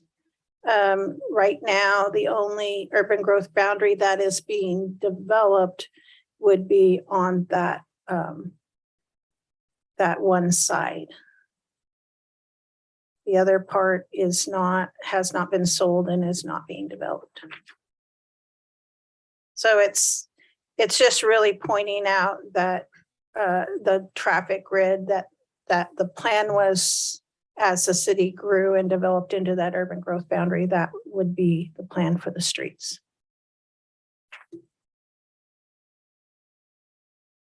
Mr. Fox? So when I see on the back, it's not page number, but on the back of the deed, it looks like a completed 30-foot street going into Mason Street. We would not allow for that, correct? Okay. Are you talking about On the back of your this? I'm sorry. That's what it would. That's what they're trying to do, right? Well, I'm trying to find out. Yes.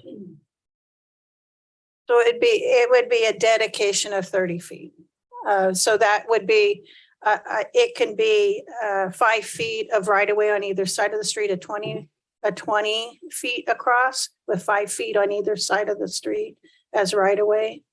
So the city, just to clarify, that the city owns right now the right of way all the way up to here.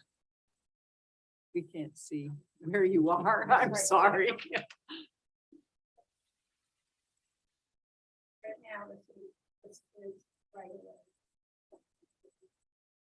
Stay right away.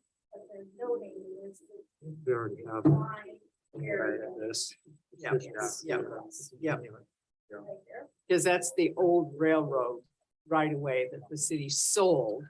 Is that correct? Railroad, so, Yeah. Yeah, the railroad sold. Okay, but There you go. no, I'm looking at this. Yes, so. Brian, do you have City owns- anything that you would like to add? Right. As Public Works Director, I want to give him a chance to also answer questions. Go ahead. Okay, so on the back of the deed, not the thing that just came around where the shaded line, 393. back the to the 390. enhanced shaded line that says it's 30 feet. I just want to know, would the city be considering extending the roadway at a 30-foot width? Yeah. It's the same. So currently Macy Street that doesn't exist, the right of way is 60 feet up to that property that the developer wants to dedicate. So that span of 80 feet, there would be a 30-foot right of way with a 20-foot road surface. So 5 feet on each side with a 20-foot road surface. Okay. So we just approved an amendment to the code with the transportation street plan that says an alley is 16 feet and local access is 45 feet. How does 30 feet fit into that? That's a good question. I'm to the chagrin of all the petitioners. I would be approving this if it was Yes. 45 foot.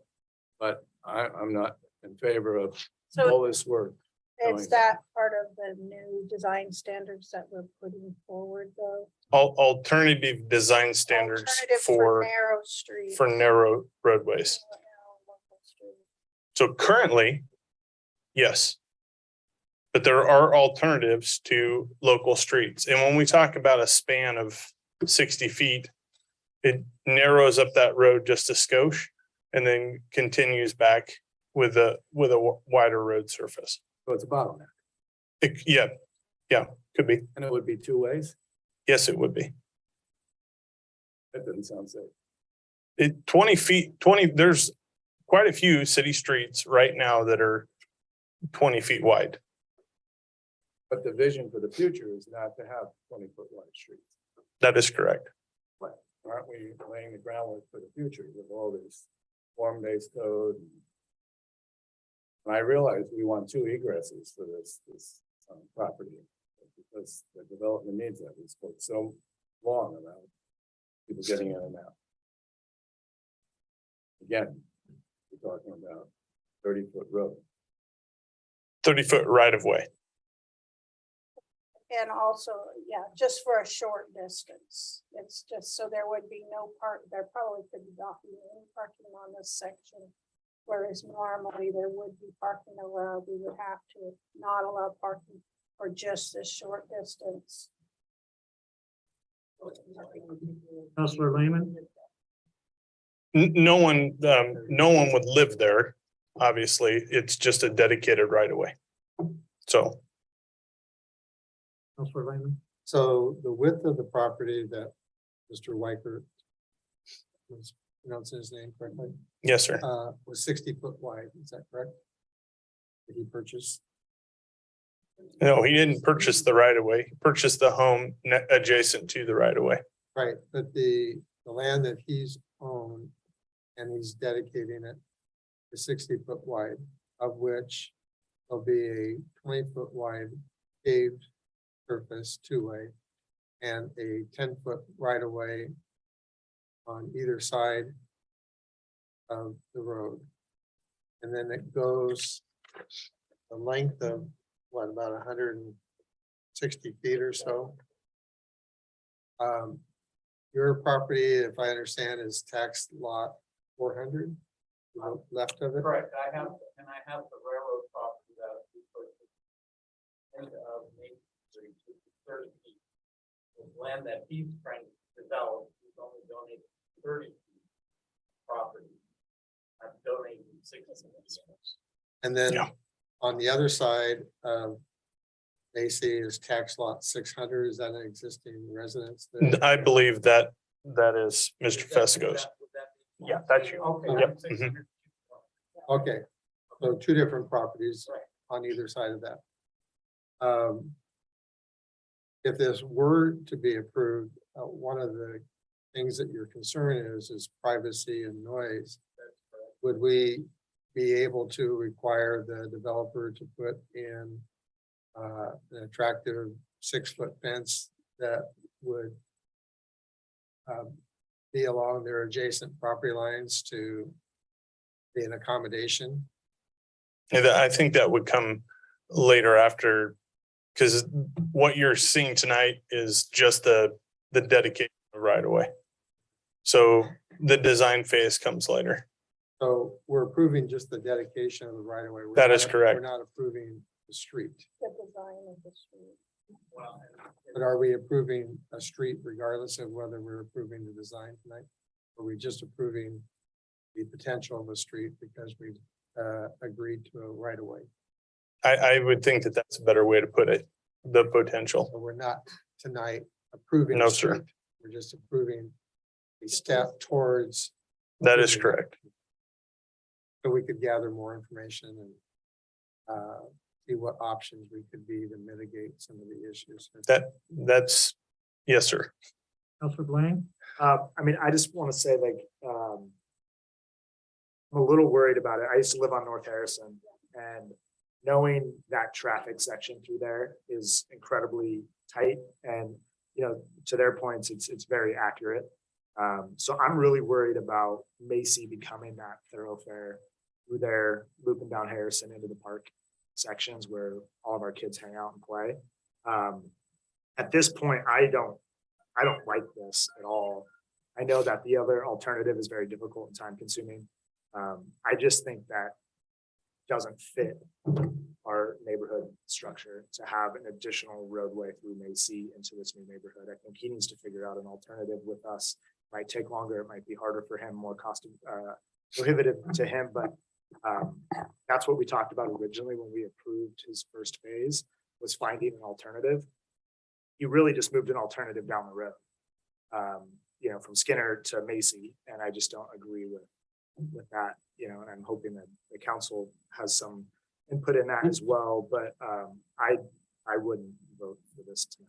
in my opinion. So it is kicking the can down the road a little bit, but it is an improved alternative because it is wider, but it doesn't address the issue of traffic and noise and safety and stuff. And then the other alternative is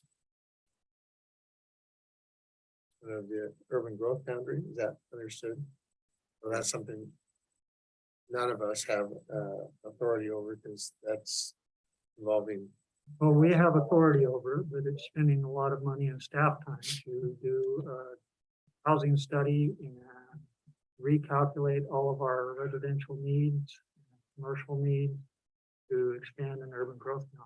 We can't use the one we used, we just did a few years ago through. We're an anomaly because we were remanded and we have not dealt with that remand. And just to clarify something, even if you did do that, let's say the street did go around the urban growth boundary, you'd have to tie it back into the system somehow. So it would go down North Willamette with improvements to North Right, Willamette. which would be I mean, I think the original idea was you come in through North Willamette, which is a main corridor, loop around. Correct. On the north side. Right. I think that's a much more reasonable option than going through the older neighborhoods and small streets where it's tight, bottlenecked. That was our same issue with Skinner. I feel like Macy and Skinner are very similar issues with to that old to the new. And I just originally didn't want that for Skinner at all. Pullman was tough because it's the only direct shot, but I think the long term is it's got to go to land. And I know that's a tough one for us, but ultimately I think it's best for the neighborhood, its community members. Counselor Bell. How wide is Coleman, How wide is Coleman? the new section? You know, I believe it to be, this is right on the top of my head. I think it's 60 feet. Yeah. Well, the right of way is 60 feet. Are you talking about the road surface? the road surface. Okay, so it's the feet, I believe those are 12-foot travel lanes.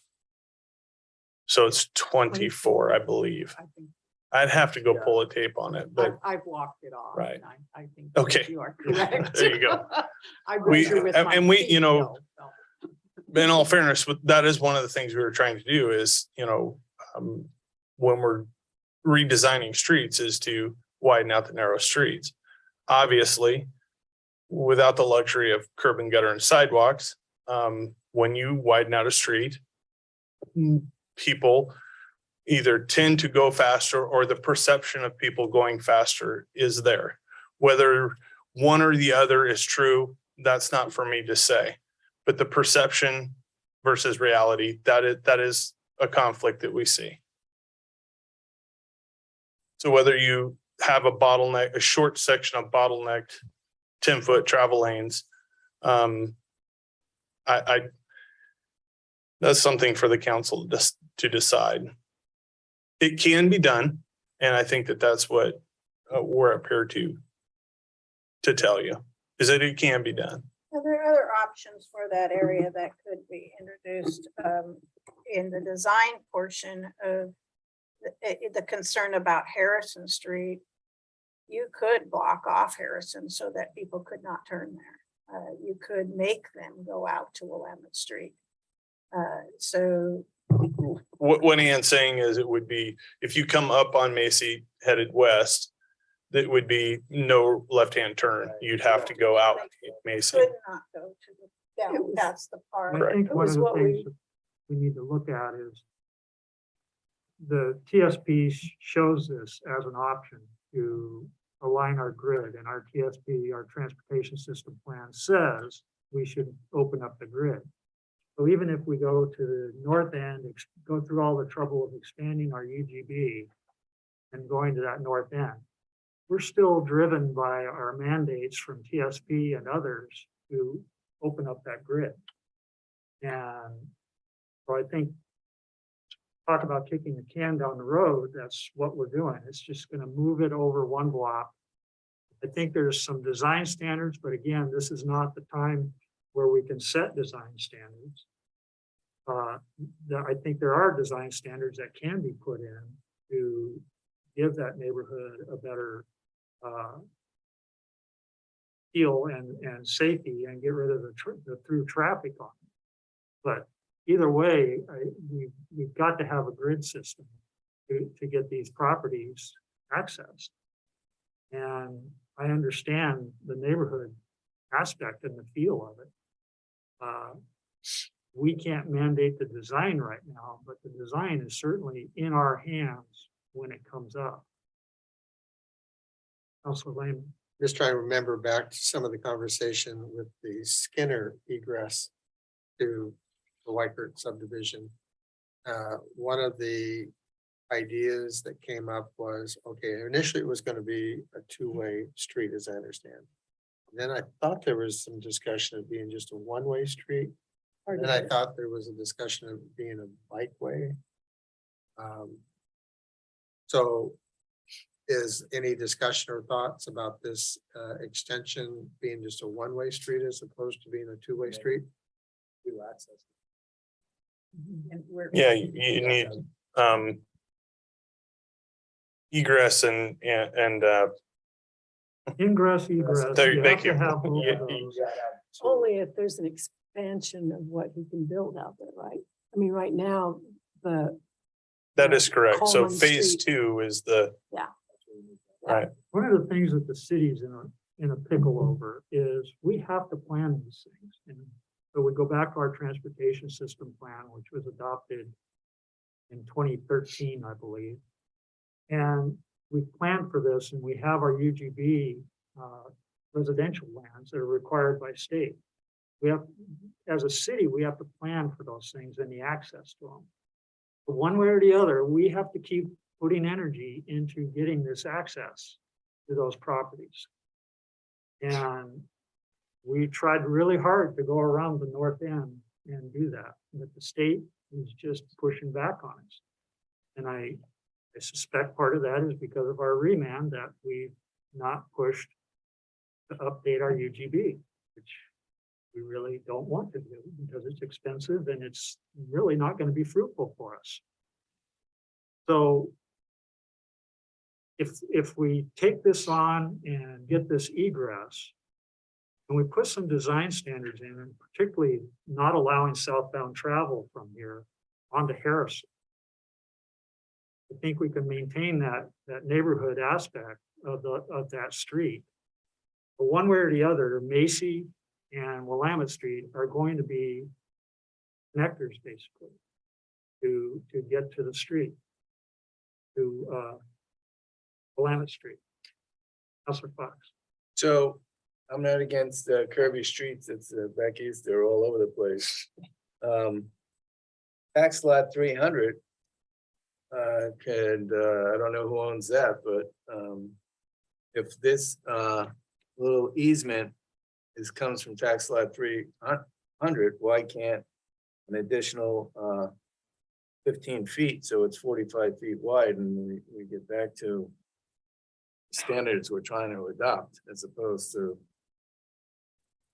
stepping backwards. I mean, we did all this stuff to be progressive, and I get the interconnectedness of it. That's where I saw all the petition, and I understand it. I'm all for putting steel poles on Harrison Street so that you can't turn left there, whatever you do to make sure that people don't turn left. It would just be a sign. We're not gonna, we wouldn't be blocking Harrison Street off. It'd just be a sign that says you can't turn left. That doesn't work. We can put a police officer Signs work all 24/7. the time. We might make a. our budget. Anyhow, there are two drawings, and one is on the back of this document. And if that's the way it's gonna be signed with the drawing on the back, it's already got a completion thing there. So that's a big concern of mine. Having something to be designated as shaded without a completed street in there that would be one step in the right direction. But the way I'm seeing this page, it's got a drawing on the back of the completed street. Well, that's the proposed access. So that's the one I'm having trouble with. What isn't, we come back and say, make it additional to the street standards. Donate, make that parcel a little bit smaller and give us the right street access. Ownership of the land is the problem. Mayor, Derek is here representing Mike. Would you allow him to answer, or is that appropriate? Absolutely.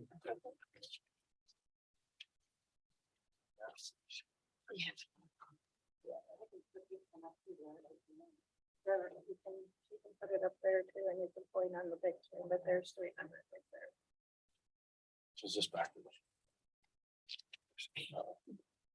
This is the back wall. So, I'm Derek Westover with Schweikert Homes.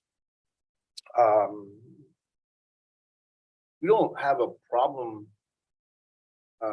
with giving more tax lot 300. It just doesn't help you. Because you have tax lot 400 in front of it. And so that, There's you still a just- gateway of 30 feet. right. I So- think that they're saying is there any way you could cut over this way and give 15 more feet on this back? Right, but it won't help you because you're going to then come over like that. We still end up with a bottleneck in the list. I mean, that, we don't have a problem with that, but it's not gonna help. And then it's also creating, you have design guidelines for the street and how many angles you can have and so on. So, as you all know, we tried to develop this property 2 or 3 years ago, and we were told, we agreed with the city that we would block off Skinner in the future development and create a bike path there. That we would just do the first phase. Just so everybody knows, the second phase is only 14 lots. It's not a big development.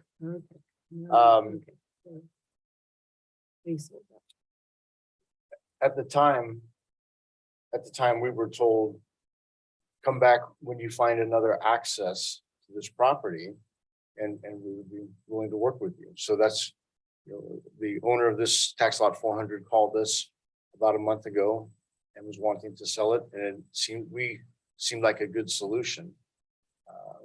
We did have meetings with Ann and Friends of Oregon or whatever, what are they called? Land Watch, in regards to the urban growth boundary, and those talks weren't going anywhere. That doesn't seem to be a possibility. So this seems like a very good way to connect the city, which is, I think, is what the goal was last time we were here in front of you. So. Also, Lane. So I see this as being two separate roadblocks or issues or concerns. One is to address the concerns of the adjacent neighbors, and the other is the design standards and the width of the road, which I am personally okay with, but not impacting these two residents' properties and lives. I'm asking if there's things that you thought that we could do that would please you in terms of helping us make a decision to approve this, such as the fencing, landscaping, other ideas that you have. Because you kind of see our issue of understand your. trying- Coming here, you can take Macy and go up and around the other end. That's what he was referring to. That's not going anywhere. But do you see that there could be concessions made to make it, so you have more privacy? It could happen, yes. I'm concerned about the big maple on my corner, right there on the corner. It's a Can you show us where it is 130-year-old. on the map here? On this Do one? it on this screen. Frank. Oh, here's our house. It's this maple tree right here. Okay, so that house is Left turn. tax lot 600, right? That would be my lot. correct. Okay. But right on the corner here, I have a 40-year-old maple tree. And I know that if they put this road through it, it's better go. So that is on It's on city property. city It property. is on city property. Well, is it on city property or is it on the lot that he purchased? No, it's on city property. Okay. So it faces Harrison? It's right on the corner of Carroll. Okay. Brian, is that well within the right of way, or can we move the roadway over to the north? Ask that question one more time. The maple tree, Mhm. are you familiar enough with it to determine whether Yeah, Move the that road is to the fully, north? yes, it is fully in the right of way, yes. if It's it's in the right of way. So the maple tree has to be whacked. I'm not. Like I said, this discussion tonight is about the dedication of the right of way on the other side, tax lot 300. I don't think we should get into design of that street because it's way too early in that process. It's not the design, but the question is, does the tree have to be removed? That would be part of the design question. But that is a big consideration. Yeah, so just so you, we've talked about, I mean, if we're gonna go down the rabbit hole, let's talk about trees, right? We've talked about these big maple trees since I started working here. Every big maple tree in this city is towards the end of its lifespan. So eventually the tree will either go on its own or we'll have to get rid of it and replant a tree. That's just the cycle of life. Anyone saw the Matthews House tree after it came down? It was about 4 inches, huge tree. And the whole core of it was gone. Well, the city's But been very lucky. I don't want to get into the tree has to go or the tree gets to stay. That's not something that I want to get into tonight. Because I can't give you a good answer to that. We have a 60-foot right of way where the tree is. Well, I would surmise that we have some leeway to work with that.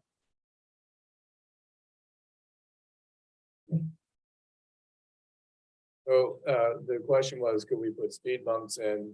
And obviously, we've talked about that at other meetings. We could do that. So here's the thing with design standards. Once again, this isn't a meeting for the design standards. Right. When the developer puts his permit in and we want, and he needs that access, that's when we have that discussion. And unfortunately, we can't dictate from here what has to be in that discussion. But it is that But has to be a we can consideration. understand that. Right. Ideas that can be floated. But when the design standards come up, our department heads are responsible for sign offs on that, and there is going to be a public hearing process. So the public has input opportunity at that time. So again, we can't really get the design standard into this issue. We either decide to go forward with this and then rely on the design standards, or don't go forward with it. And the city has to keep trying to find another way to access these. I got one question. One thing that bothers me about this whole thing is Riker's coming in, buying this property, donating the land so he can put his road through. And I feel like our area is being taken away because the developer wants to develop his land, and I don't think it's right. It's We want land developed where's too, the though. quality when you start Well, through all the land to make roads for another development, that's the problem with, I actually got involved in government trying to stop growth in Coburg. And now 35 years later, I'm very cognizant of the state laws that mandate that we have to plan for growth. We have to, it's the law. And we have to spend a lot of money to plan for that growth. And one of the things we've tried to do is not spend a lot of money on an urban growth boundary study again and redo those things. Unfortunately, it's just part of life that if you live in a city, you're going to have to accept the fact that there's going to be growth in that city because it's mandated by state law. I totally sympathize with what you're dealing with in your neighborhood and those concerns. And we've heard it over and over again from every single development that has occurred in Coburg. I totally sympathize with you. The city is stuck with, we have to plan for growth. We have to plan for access to those properties. That's the city's mandate. And what we're trying to do is get some dialogue to meet in the middle and see if we can make something work that will not be the best answer for everybody, but meet in the middle.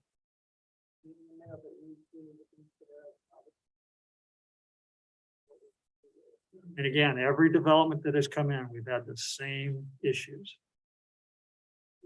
And it's not easy to make that decision.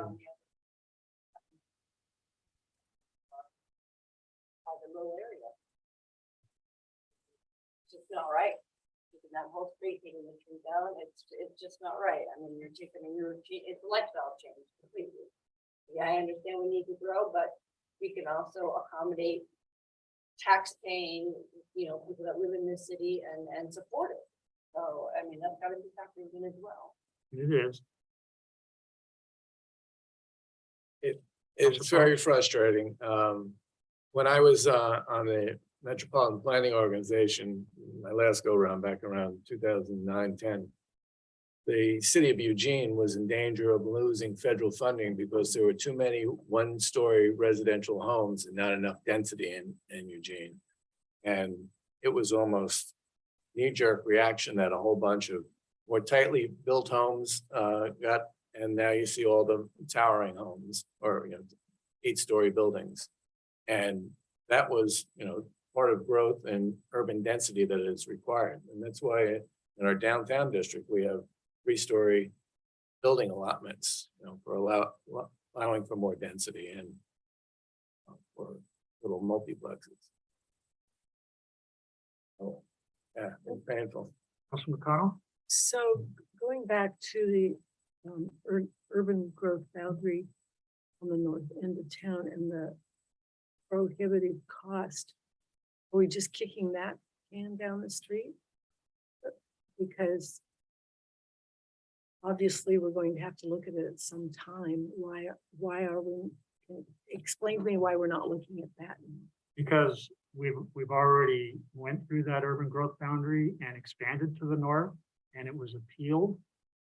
And the appellants won and told us that we could not expand to the north, and that's where that road would have to go into. And the organization Land Watch, Well, Thousand Friends and Land Watch both. I Which mean, were they are both part of organizations the that. go parties to fight the this. appeal before, if we tried to put that road up through there, I'm guaranteed we're gonna get an appeal again. And we spent 6 figures going through that process to get nothing. And I feel we're gonna get it again if we try to do that. We're being told that by everybody. If you go into that farmland and try to take that, we're gonna be knocking on your door. I needed clarification. on Yeah, that. And that's And the it- key line in the farmland part. yeah, it's the farmland, it's F1 farm. Don't touch it. And so we can't, I mean, come on, let's just give us 60 feet. No, they won't do it. 60 feet. They won't do it. And we'd have to purchase the land. Yeah, yeah. Right, but I mean, You can it's own the it, pro, and it's still the not cost of develop. the process, but then there's the cost of us. I can Particularly the understand- developer buys the land I and creates totally the road. first. understand their position, because if we start developing on every piece of farmland out there, we're going to be what? Well, that's what makes Bad, Oregon, because we don't have any place to grow food. that's what makes Oregon beautiful. Yes.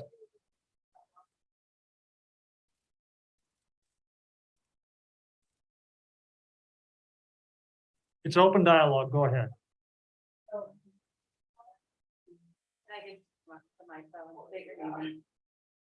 Thank you. That's okay. They- All right. So my name is Kathleen Collins and I live on East Lincoln's East Lincoln Way. So these two folks are obviously impacted by this urban growth. And from what I can see, I'm a little nervous, sorry. From what I can see, if the city could just maybe give them a little incentive because they are being asked to be put out of their way in order for the city to gain something. If there's a way that there's an incentive just for these folks, and because it's just impacting these guys. And it's something that's lucrative, like no more property taxes, something really, maybe that's a little far-fetched, but just something that will make them happy and give them a little something in return, just to give them something in return. And Councilor Lehman would said it that way. Well, But we're just talking about accepting donations. That's right. Yeah. All we're talking We're talking about just trying to gain access, accepting a donation to continue a right of way. So I think the passage of this motion just allows us to have further discussion, come up with more options, more ways of making this work for everybody. So I'm ready to make a motion if there's no further discussion. No clarification on that. Yes, Councilor? It is a resolution conditionally accepting a dedication of a portion of Macy Street, and that's it. Yes. And there's nothing in the acceptance of this that says we are committed to go further. Correct. Still conditional upon them closing on the property and making the donation. And I think listening to the discussion, they see where we're going with this in terms of we need to have something that helps to alleviate concerns. Well, my concern is for our whole neighborhood. Of course, I'm concerned about it, but I'm also concerned about all my neighbors and their children and their animals and, We recognize that with the number of signatures on the petition. It's a good petition. Love the civil comment. We definitely wanted to. They were We appreciate very, everything. there was a lot of people that just did not realize that they had this letter and didn't read it. And when I went around and talked to them about it, then they realized, oh, no, we don't want this to be happening. Right? And that's disappointing because we really try to get everybody involved that is involved. Right. And we want input and dialogue like this to help us make the decision. So we try. We went above and beyond, by the way. We didn't have to notify anybody except that this was an agenda item. So we want you to be a part of this discussion. And we Appreciate your input. Yeah. Yeah. Well, I would just say I appreciate all the conversation because, living on that street, I definitely have a different feeling towards it than probably, and I know people do on their neighborhoods, but ultimately, my goal would be to figure out the best option for you guys in that neighborhood. Knowing that this is probably the only real option to get into that property is unfortunate, but unfortunately, that's part of what we have to do to grow here. and stand by what we, offered to Whitehurst originally. So I'm hoping that we can come to a really good option for design standards to limit any sort of major issues that you guys might have, and North Harrison and the surrounding area. So I do appreciate your input very much. Thank you. Any other counselor comments or statements? Hearing none, I'll entertain a motion. With that being said, knowing that this is not indicating how we would vote on a street, it would depend on a lot more conversation and discussion about what can be done, not just for these two residents, but the neighborhood too, and the traffic that's involved. I would move to adopt resolution 2022-21, resolution conditionally accepting the dedication of portion of Macy Street. Second. There's a motion by Councilor Lehman and a second by Councilor Fox to adopt resolution 2022-21, a resolution additionally accepting the dedication of a portion of Macy Street. All those in favor, please raise your hand. Passes unanimously. Well, again, and Robert's Rules of Order, by the way, I'm not a real big fan of that.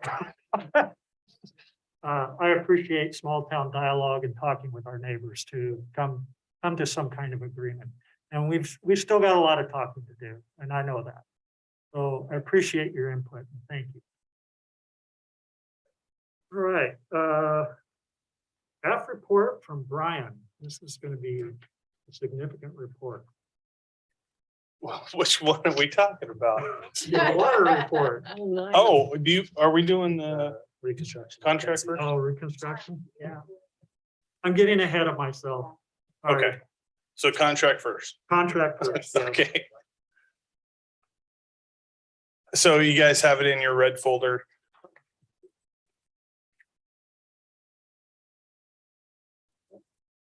The reason why you guys are seeing a lot of these red folders is because of that construction window, trying to limit, being very cognizant of contractors, putting bids out too early and then price changes occurring. So like we've said in the past, that's why you're probably going to see a few more of these red folder items.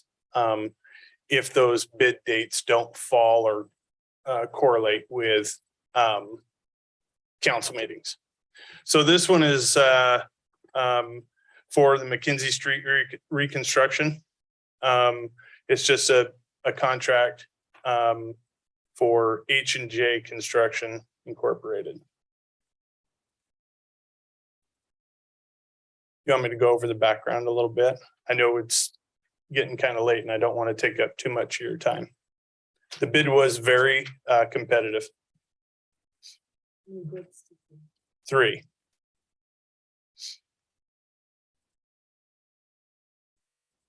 This is the first time that H&J will be working in Coburg that I know of. I don't think they worked for us before. Share what parts of Mackenzie Street? Yeah. Just explain a little bit about the work that's going to get done and then timing maybe. Yeah, so Councilor Lehman? One question before Yes, that, sir. because you said there were competitive bids, but just clarification earlier, you said we always accept the lowest bid. that's correct. Yes, sir. As long as everything is the same. As long as all of their documentation, their post-bid documentations, that are the requirements come back. And you have, when you're working with a new company that you haven't worked with before, do you get? The fortunate thing about that, I know where you're going with that, but the fortunate thing is Julie, our engineer of record from Branch, has worked with H&J and other municipalities. So she's very familiar with them and this should go very, very smoothly. So the McKenzie Street reconstruction project consists of a little bit of reconstruction on the west side of Willamette. So we're going to be adding some off-street parking, some curb, some sidewalk, just to get it past the chief's entrance there. and kind of get rid of that. I wouldn't call it an eyesore, but clean up that area in the right of way next to Chiefs. Yes, the gravel area. And then on the east side of Willamette, it's off-street parking and curb gutter, sidewalk, ADA ramps, some stormwater management. It'll be a bioswale rain garden area with an overflow going into the stormwater system and a new water main. What do you mean off-street parking? So like parallel parking off the street, so just adjacent to. Okay. Yep. Mainly. Yep. I guess you may call that on-street parking. Is Sorry, this tied in with the park plan? what's that? Is this tied in? I mean, have they emerged the park? plan with this? It's kind of, Yeah, it's actually in the park, the picture of the park. The parking is actually there, That's part of the ADU and the sidewalks. right? yep, yep. Yes, ma'am. So it doesn't, this project will not do anything with stormwater management down further west on Mackenzie. No, that is correct. Unfortunate. I wish I could fix everything. I really do. So is that on the, well, I'm not going into that because I'll take too much time.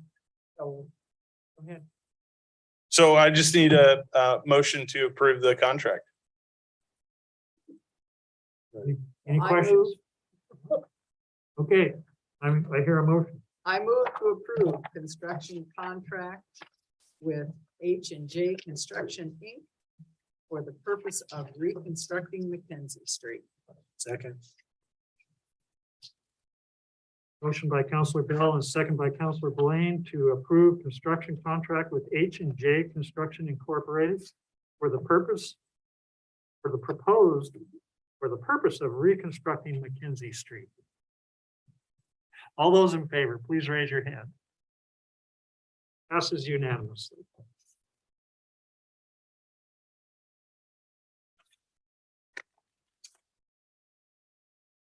Okay, now Public Works Annual Water Reports. So this is just some housekeeping, a couple items for housekeeping. Annually, we have to let the council know that the consumer confidence report went out to all the residents and anyone that may come in contact with the drinking water system. So if there was any incidents where, we had to do a boil water notice, that would be in this report. So there's a couple, I think you guys have this report. You've probably all seen it. It's one of those things that personally, I hope that every city councilor in every municipality reads this and really pays attention to it, because this is kind of what we do in public works to make sure the water is safe. So a couple things to note, the nitrate in well 2 was a little elevated. It is not at any level which would require any sort of treatment or notification to anybody. We just wanted you guys to know that it was elevated. The reasons for that, they could be many. Could be we probably didn't take the sample the right time. Could be just migrating in and that nitrate level is rising.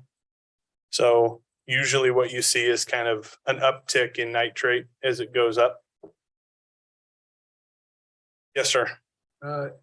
Two things, yeah. I saw that 1.5 versus 6.47. I'm wondering, do we use number 1 as primary, or is half town get well 2 and how does that all work? So that's a great question. So in the summertime, well 1 is the main producer. So well 1 in the summertime, it takes the lion's share of the load. Both wells run during the summer. It's just well 1 is in lead and well 2 is in lag. So every morning, both the wells will be running.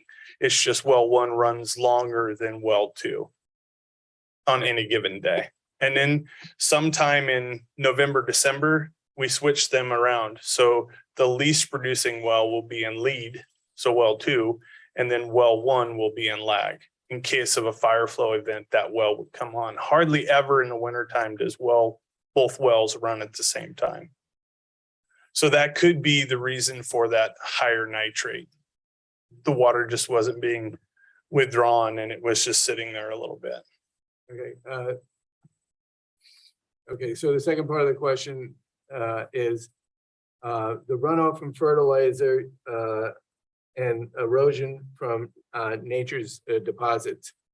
It would be great to know what the factor is in that, because I imagine it's like 80-20 or even 97-3. Right. So you're talking about the fertilizer? Yeah. Yes. So that's kind of an industry standard. When I say industry, municipality, that's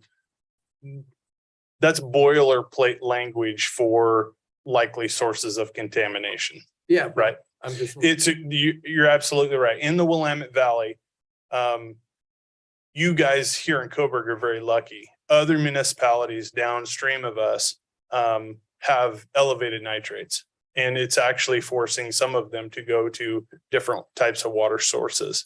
So either from the river or getting it from eWeb. Here in Coburg, we don't see that where these wells are sitting. Now, it depends on well depth, you know, how much water is being pulled out of it. Our cooling water well that we use at the wastewater plant, it's not a domestic drinking water well. The nitrate level in that is at 22. So there's a huge difference between what you see in the drinking water compared to that cooling water well, if that kind of puts it in perspective. Is that shallower well that might not be as protected as the drinking water well has a higher nitrate level because of that leach. Yep. That's correct.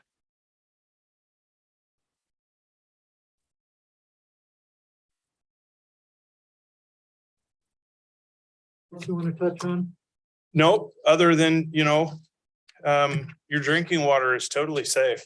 And the guys and I take pride in a lot of that. So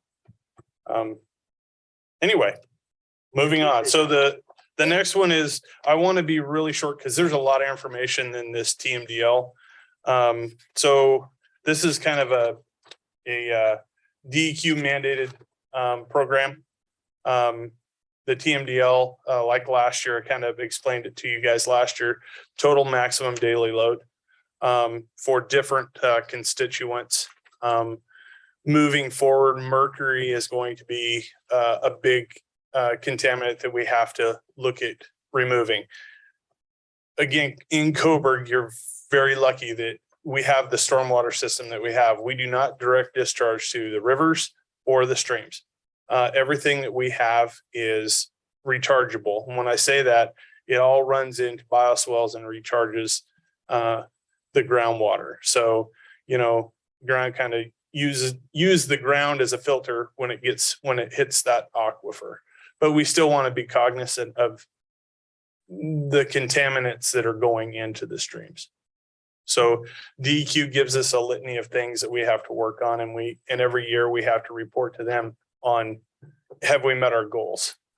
And just so you know, we really struggle in the TMDL area to find things that we can meet goals on, because we don't have a stormwater system per se.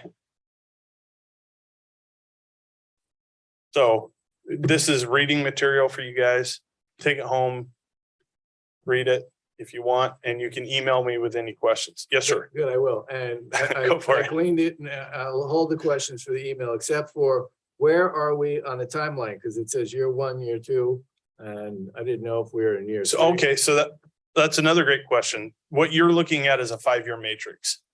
So everything when it's over here in status update, this is a black and white, but most of everything over in that far right-hand column is status update. That is current year. So this is for 2021. on a 5-year matrix. So we have to work on these things. We have to meet certain goals every year, and that's where that status update, that's where we are at. In January or June? July? It's January, it's calendar year. Yes, sir. So we're in year 2. Yes, that would be correct. I'll save the rest for you now. Okay. So I Yes, just ma'am. have a comment. I don't know how many of counselors got to go through plant with you and your team. But if you didn't get to do that, I highly recommend it. These guys are incredible. They're scientists. And they do stuff like clean our streets and our toilets too. And I'm so impressed with your entire team. Well, thank you. I will pass that on to him. And I know Councilor Lehman, he really wants to get out there, but That's the only reason I'm running for reelection. just so you can get a tour of the plant. Well, I can make that happen. There's lunch. I'm ready to go. Hey, anytime you guys want to come out, we are ready for you. I didn't really want lunch. Might have to have lunch before and then the treatment Run plant the after. sewer plant. Okay, time for lunch. So clean they have a lid. So impressive. Thank you very Everyone much. Talks about it. It So is. Yes, someone signed me up for a tour. just call in and sign yourself up. Really? Oh, My car needed to be washed. take a small recess. The hatch is open. Well, first of all, it's 9:30. Are we, is council okay with moving forward? Yes. What else do we have to do? Take a small rain recess. Brian, can I ask you another question? Kathy, can I ask you a question? The women's. I'm from the government and I'm here to help, but I need to get signatures to run for election. Would you mind signing? John, go to the concert I in did. the park.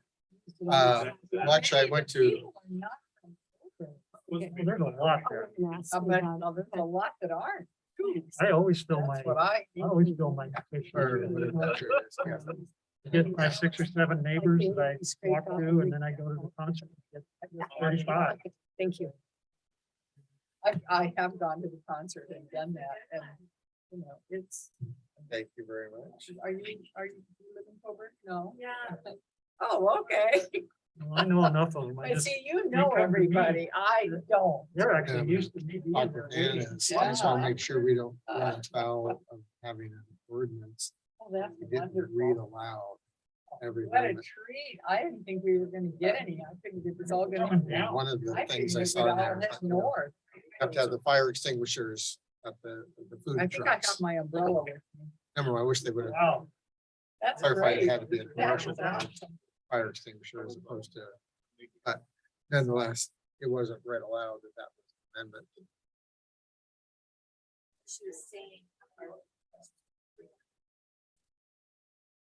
Not flooded.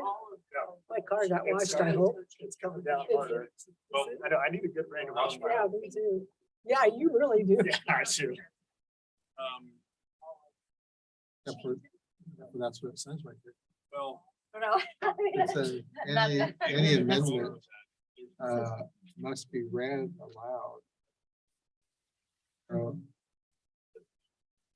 But she did a good job of reading the one. There were several other pages of having read underlined. I think that's read aloud. I've never, I don't.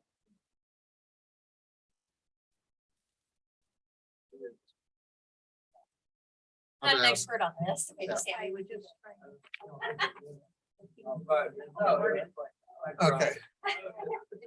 Size of quarters. I can't keep track of all that. Oh, bless your heart, dear. Thank you. I'm good. Thank you. And done with this tonight, I'll give it to you. we got one more form to fill out. Okay. Oh, I will stay afterward. Did you say no more? I will. Thank you. I did say no, but now I'm changing.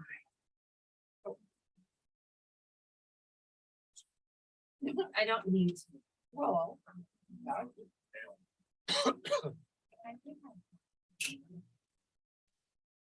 Yeah, well, I got it. Well, you know, I got it. And so. One of them. Oh, boy.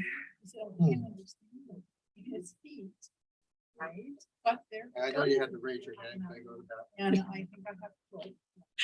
Well, I just didn't want to. I just called my. Yep.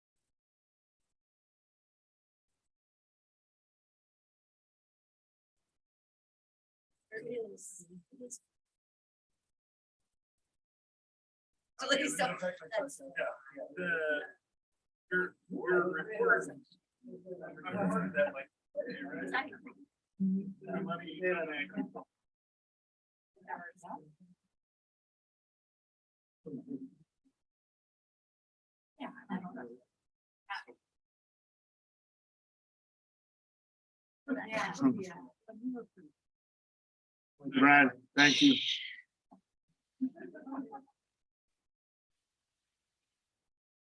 Okay, we'll come back to order.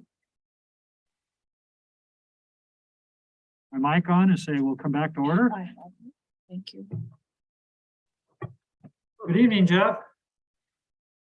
Tim, I'm sorry. Good evening, Tim. Good evening, Council and Mr. Mayor. What we have before you is the fourth quarter of fiscal year 2022 through June 30th of 2022. June is the 12th month of the fiscal year. If revenues and expenses were spread evenly throughout the year, they would be at 100% of budget. As we know, that's not the way it works. Doesn't happen. City revenues were $5,496,052 or 54% of budget. That compares to $5,644,848 last year at the end of June, which was 53%. Please keep in mind these important points regarding our revenues. We did do a transfer from the URA of $375,000 to the sewer debt department in June. And that's a yearly task that we do. Reimbursements for number 6 for the water project we were hoping to get that in June. It didn't come in until July. It's approximately $262,000, but it did come in July. So that's here, just not in the time that we would like to see it. Water project reimbursements will not meet the budget amounts for 2022, but those amounts will go to the next fiscal year and so on until we actually do exceed the budget, or not exceed the budget, pardon me, meet the budget and finish the project. Excuse me. Next slide, please, Sammy. As of June 30th, 2022, tax receipts were $870,066, which is 97% of budget.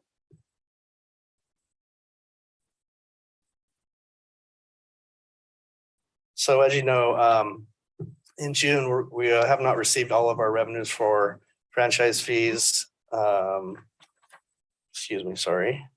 State share revenues like gas tax and also property taxes. Some of those will come in July and August. We will be moving those back into June once we get to that point. State fuel taxes is generated. I'm gonna have you go forward, Sam. Sorry. Okay, sorry, I'm off on that a little bit. Apologize. State fuel taxes has generated $98,524, which is 97% of budget.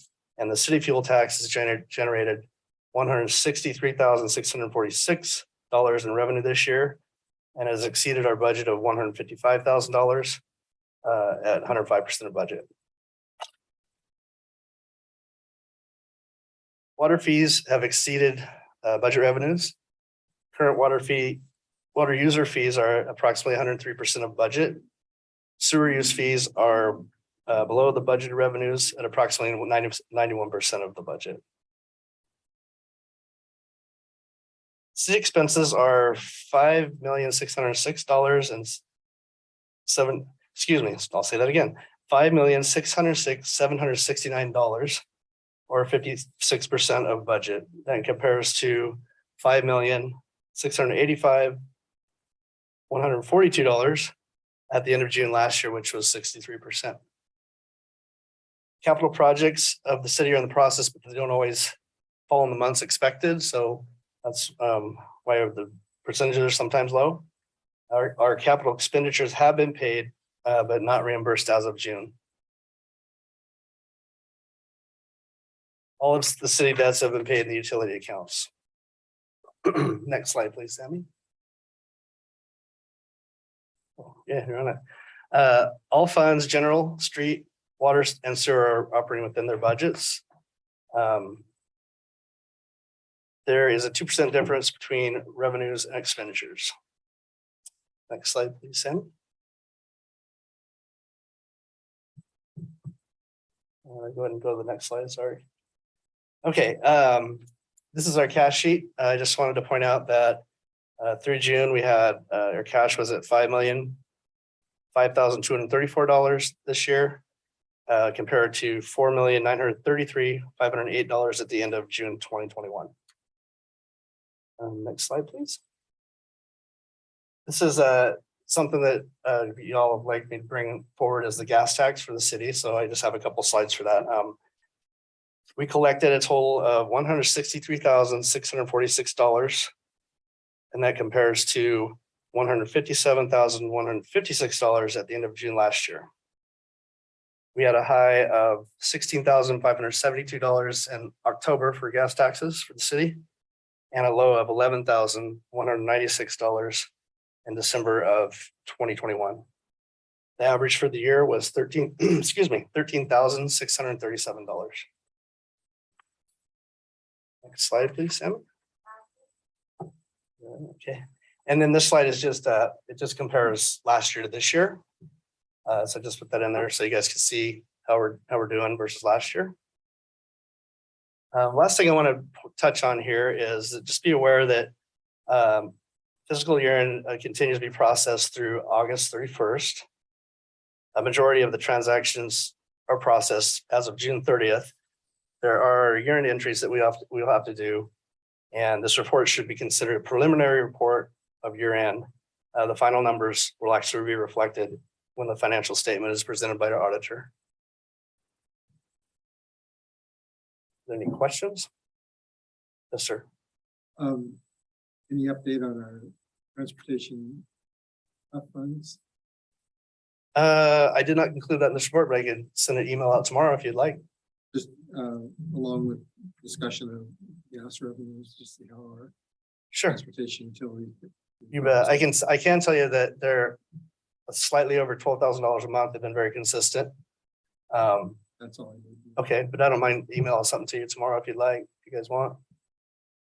It's definitely an important revenue for us, for sure. I know you touched on this again, but Sure. the revenues comparison, June 2021 with June 22, the water fund, the 1.7 million compared to the 1 million. Where are you at? Excuse me, John, where are you at? Well, in the revenues comparison, June 21 to June 22. Okay. The water fund is down 70% of what. That should be because of the water reimbursements, because that's part of our revenue. So if we'd have had 262,000, that would have helped. The last in 2021, we probably got more of those water reimbursements than I'm guessing. But I could certainly check into that. It's a reduction of about 700,000. So it's quite a bit. It's I believe it's a timing issue with those water funds. It's part of it, at least. Absolutely. Yeah. Well, I think that it's really important to recognize that we budgeted for projects that are delayed. So our street projects, we budgeted to spend out for street projects and to receive our funding for the street projects. And those are all delayed, and as well as our water projects. So, and those were substantial amounts that we had budgeted for. Can you illustrate the pending reimbursements though, so that we can see, the $700,000 gap, we can see that we're waiting for reimbursements on that? I'm sure that Tim could, do something that shows this is what we're Yeah. waiting on. To see where Absolutely. those reimbursements are, that we sent the bill, and we're waiting for the check. Sure. I just did one, finished one up today. I want to say it was. I don't know the number, so I'm not gonna state it, but I could also email that. That's reimbursement number 7, I think. I mean, with all these projects going on, it seems to be something that we probably need to be a little more aware of. Sure. Looking at these numbers now, they don't really correlate and they're not uniform anymore because of all the capital projects. So if Yeah, we could true. see the reimbursements that would help us line Okay. those up better. You bet. So I could send out like reimbursement 1 through 7 to you guys on an email as well. If Yeah. you like that, see what we have on there. And what fund they're applied to. Yeah, these are. So that water- we can look at these charts and make sense of them with the reimbursement. Okay, sure. Right now, it's just the water fund, at least that I'm Okay. speaking of. So, Thank you. yeah, Since we're at the year end, although we're getting some receivables, so, we're waiting till the end of August. right. So we have to do it. Yes. So in September, we had their 2021 year, was the month. 2022. I'm sorry, I don't understand what you're saying. Once you close the year. Oh, okay. Once we have the year closed, and you have to understand that the auditor makes mostly all entries would be in, but the auditor also makes adjustments that we don't contemplate sometimes. So, but yes, we could do once we get all entries in, period 13. Tim, once period 13 is. Sure. added. So basically what we do is 1 through 12 is the actuals of the year. This is what's happening in each month of the year. And period 13 is a time when we put in all those accruals and the accounts receivables and things like that end the year. So there's a lot of information in period 13. So we would just do a comparison, including period 13. Yeah, we can absolutely do that. No problem. Just writing some notes here.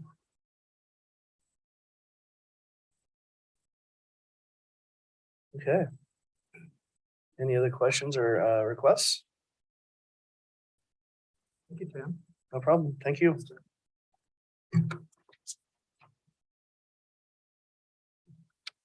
Keith Larson, quarterly police report. Again. So this is the quarterly report for the police department ending second quarter of this year. So it ended June 30th of 2022. On page 443, it lists, try to get all the activities that the police department does and divide them into 7 different categories. So just a refresher about what those are. On page 444, the top graph shows the percentage of the time or activity that we're doing some of those. So 43% of our time is doing traffic stop, person stops. 19% would be patrol check, business checks, that type of thing. So 62% of all of our time is doing those 2 things. And then it breaks it down into calls for service, society crimes, 14% of our time, property crimes, 5%, person crimes, 3%. In the bottom comparison on page 444, it lists the 7 categories and it has the first quarter compared to the second quarter, the actual numbers. And then to the right of that, you can see the percentage change, which I think we've added since the last report. So traffic stops are still high. The officers are super active on traffic stops, proactive policing. A couple things went up, a couple things went down. It just, the activity is kind of what it comes to our door. Any questions on that particular page? No. Okay. On the next page on 445, that comparison between the 2 quarters is broken down but in a graph that you guys asked for. The orange is the second quarter, the blue is the first quarter. So it kind of just takes up the numbers on the previous page and puts them into a graph. And then on the bottom of that page, it just lists some of the activities that we respond to: traffic stops, sex abuse, welfare check, death investigation. We had a 8-year-old get strangled by his dad. So that took quite a bit of time as far as investigative time. So this is just kind of a hodgepodge of most of the calls, not all of them, but a lot of the calls, just to show you the variety and the type of calls we're responding to. Everything from event inspection to 911 call. So on the next page, on page 446, it's a breakdown in pie chart for the officer's time on where we spend our time. Talking to the police officers, we have 32% in police administration. A lot of that is me doing council reports, policies, procedures, trying to do updates with law changes. And then talking to the officers, we've had a few more serious type calls that take a little bit more time to do reports. On the strangulation calls, an example, we had numerous follow-up reports, doctor's visit, kids' first interview for the child abuse, DHS contacts. So all of that, most of that falls under administrative time. So that's where some of that time is broken down. And then the bottom one shows, I believe, all the hours in numbers.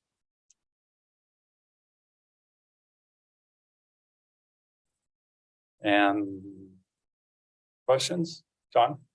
Yeah, I really appreciate this information. It's good. One of the things I was trying to get at in prior discussion, how are we now with our sworn officers, paid officers versus reserve officers in terms of total numbers? Well, most everything, well. Let's Golden Years, perfect example. We manned the gate pretty heavy at Golden Years to try to set the tone just from experience, set the tone, and really we had 0 problems at Golden Years this year. So to do that, I had 5 police officers on Friday night, I think 5 on Saturday night. Plus I had 4 sheriff's deputies that came out to help. So of that, probably 50-50 was reserve officers versus full-time officers. So on your normal everyday patrol, a lot of times it might just be nothing but full-time police officers, because the reserves are like a volunteer fireman, they're volunteer. So depending on their schedules, even at the beer gardens with some reserves, they had to leave at certain times because they had to go to their other jobs. So I can get the hours that the reserves are putting in, but most of this activity is by the full-time police officers. But in terms of our police force, how many total paid officers do we have now? Is You it have 4 counting me, 4? correct? And how many, we had at one time like 9 reserve, 12 We keep getting hired away from me. We have, I believe, 7 right now is my number. And just a general typical month, what breakdown of hours between reserve officers and our paid officers? So we have a department meeting every third Thursday of every month. It's normally to go over training, kind of a business meeting, because they still need to get training hours. And so for actual patrol, we're probably getting 20 to 30 hours a month, probably from the reserve pool. Compared to the total numbers for the 4 would be. Well, what everybody's 60. full time, 173.33 hours minimum for full-time patrol. I'm not sure if that answers your question, but full-time is, 173.33, and then the reserves kind of as they really step up whenever I call them for the cart show. I had 2 at the cart show, so there was 4 of us total. The beer gardens, like I said, I had 2 or 3 each night that reserves. We don't really have reserve officers on any of them on a regular No. schedule. No, I wish we did. But no, that's a pretty big ask for them. Every once in a while you get I had two that were young police officers. Both of them got hired at OSP. They were like the perfect reserve because neither one of them was going to school. Actually both of them are going to school. So they put in a tremendous amount of hours. So some of them were putting in like 30, 40 hours a week. But that's unusual. Sometimes you get somebody who's a lateral, who's retired, who will come in and do a lot more time. Just really, it's all over the map.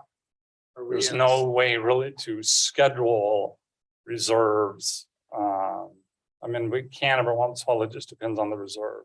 Are we at some point where we're needing another full-time officer?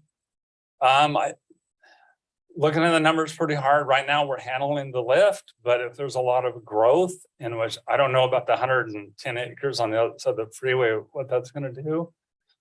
Right now, I think we're doing a pretty good job of covering everything, but that's something that I'm always looking at. You know, it depends on budgetary also. We added Dan 3 years ago, Ann.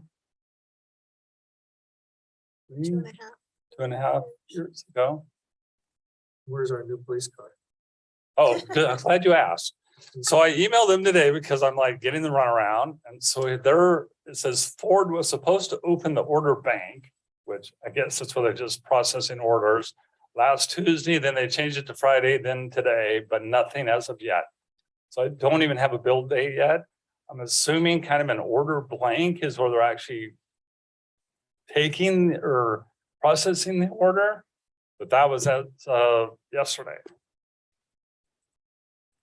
So, because I knew somebody was going to ask me. Just drive around to the car lots. I mean, we looked around, I'm like, we're not buying a car. Right, nothing in the lot. Yeah, we ordered it some time ago. And I do want to say that Golden Year or Coburg Days was a great success. The parade was awesome. It was just a great event, I thought. And the car classic was, I agree with the mayor, was busier than ever, bunch of cars. And I think they sold out of breakfasts and they sold out of the lunches. Just, I went hungry. But it was a great event. I do want to invite people to, we are having a mental health first aid training class for City Hall staff. And it's open to counselors and the mayor. But it's September 8th for 4 hours from 1 to 5, I think the hours are. And September 22nd for another 4 hours. For our mental health? Yeah, really. So that's a class. It's being put on by Bo Rankin, EPD patrol officer. I'm not sure if he's a sergeant, but I believe he and his wife put on this class. Can you do the times again? I believe it's a 1 to 5. 1 to 5 on Thursday. Yep, right here in this room. Thursday, September 8th and September 22nd. So they're both, they're standalone. You need to take them both. You do need to. You need to take them both. Yeah. And then last Wednesday, my wife and I, Officer Wilson and his wife, Reserve Officer Seneca, Officer Lee, and Officer Roop all took a mental health training class by Kevin Kilmartin on emotional survival for law enforcement. So that really kind of fit into the wellness plan that we have for the police department. They all took that class last Wednesday, I believe it was. Put on by the sheriff's department at First Baptist Church. There's probably, I don't know, 5 cops in the 2 different sessions. So some good training. So a lot of See public activities. safety getting that stuff now. What's that? It's good to see public safety getting that Yes, stuff now. absolutely. Fire's been way ahead of us. Not very far ahead. But we're getting there. Yes, we are. And then any other questions? Thank you. Thank you, Chief. Okay, any questions for Ann on the administrative report?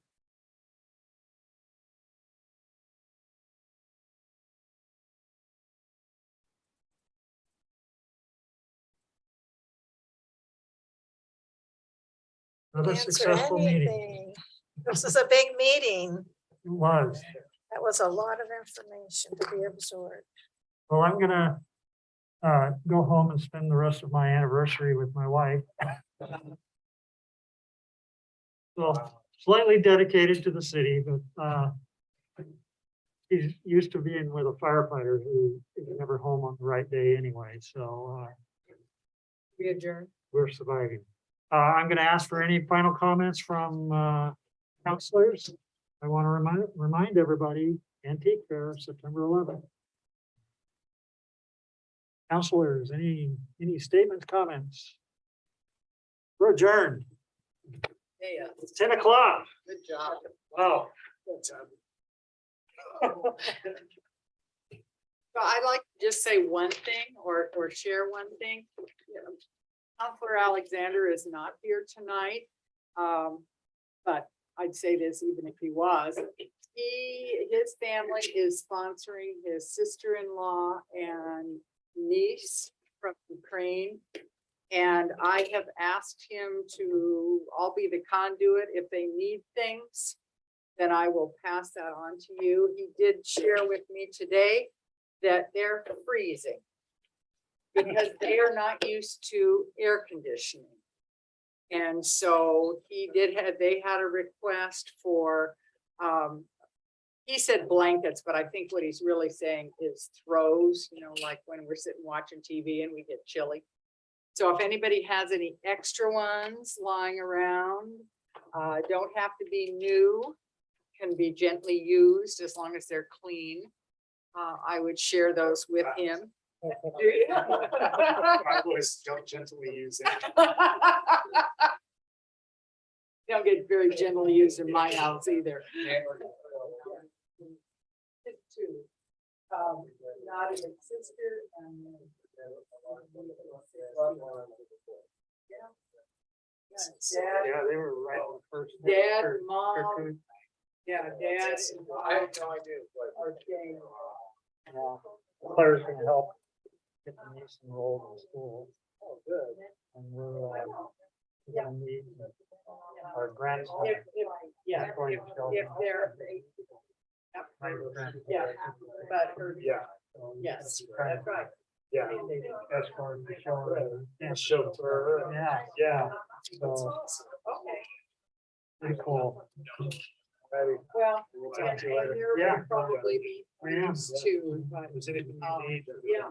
Well, I have so many. lots of meetings, right? They're hoping people come. I don't know. But, Trying to get out. and get my butt I don't here. know. Perspective change a lot. Yeah. So, so sounds good. Still saying I got you. Yeah. That's why we all have. I've heavily treated two of them. And they gave me the answer. Yeah. Should get easy. Yeah.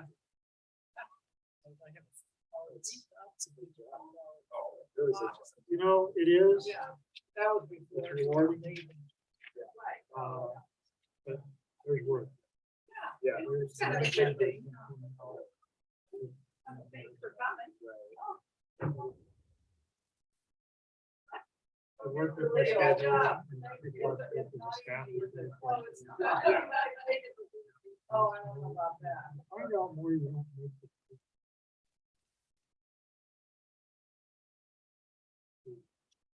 Agenda.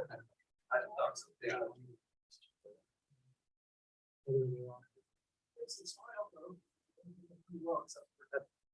Yeah.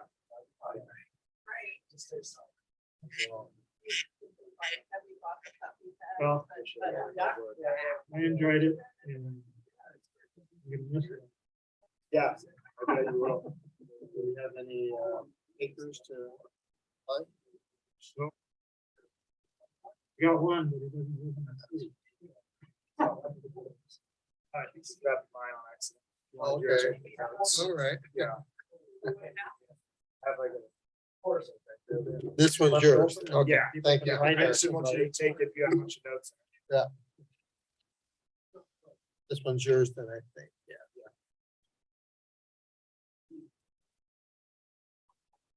Hi, everybody. Night, Bob. Still waiting.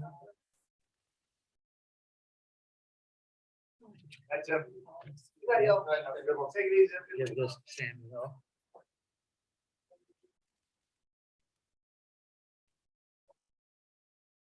Frank, these folks should donate part of his land too or sell it. Yeah. Have a. Give it 15, you got 45 feet. Hey. You need to do it. Ding, ding, ding, ding, ding. No. I have Well, been carrying this. it took a while, but it worked out the way I wanted. I Well, wanted to yeah. dialogue, I wanted to be no man. I want to talk about. the budget committee. It's been a while. All right, we're gonna go home. That's good. Well, happy anniversary. Oh. Have we seen the, We're used to celebrating on different days. so yeah, we're gonna that's- Celebrate yeah. tomorrow night. nobody, I mean, we never, I haven't celebrated, you know. Holidays, whatever. you know, I'm Working, or I'm working. Christmas, I'm okay, working. I'm How doing- about next Saturday? Oh, Yeah, yeah. I won't be here. on the third- We will. Oh.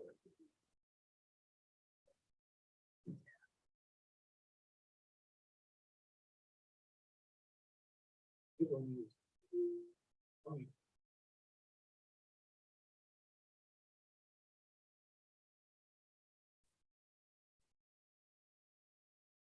Right. I know, but you know, I do hate, Yeah. especially. No. All right. Oh, not me. All right. Good night, Nancy. Bye.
Mhm.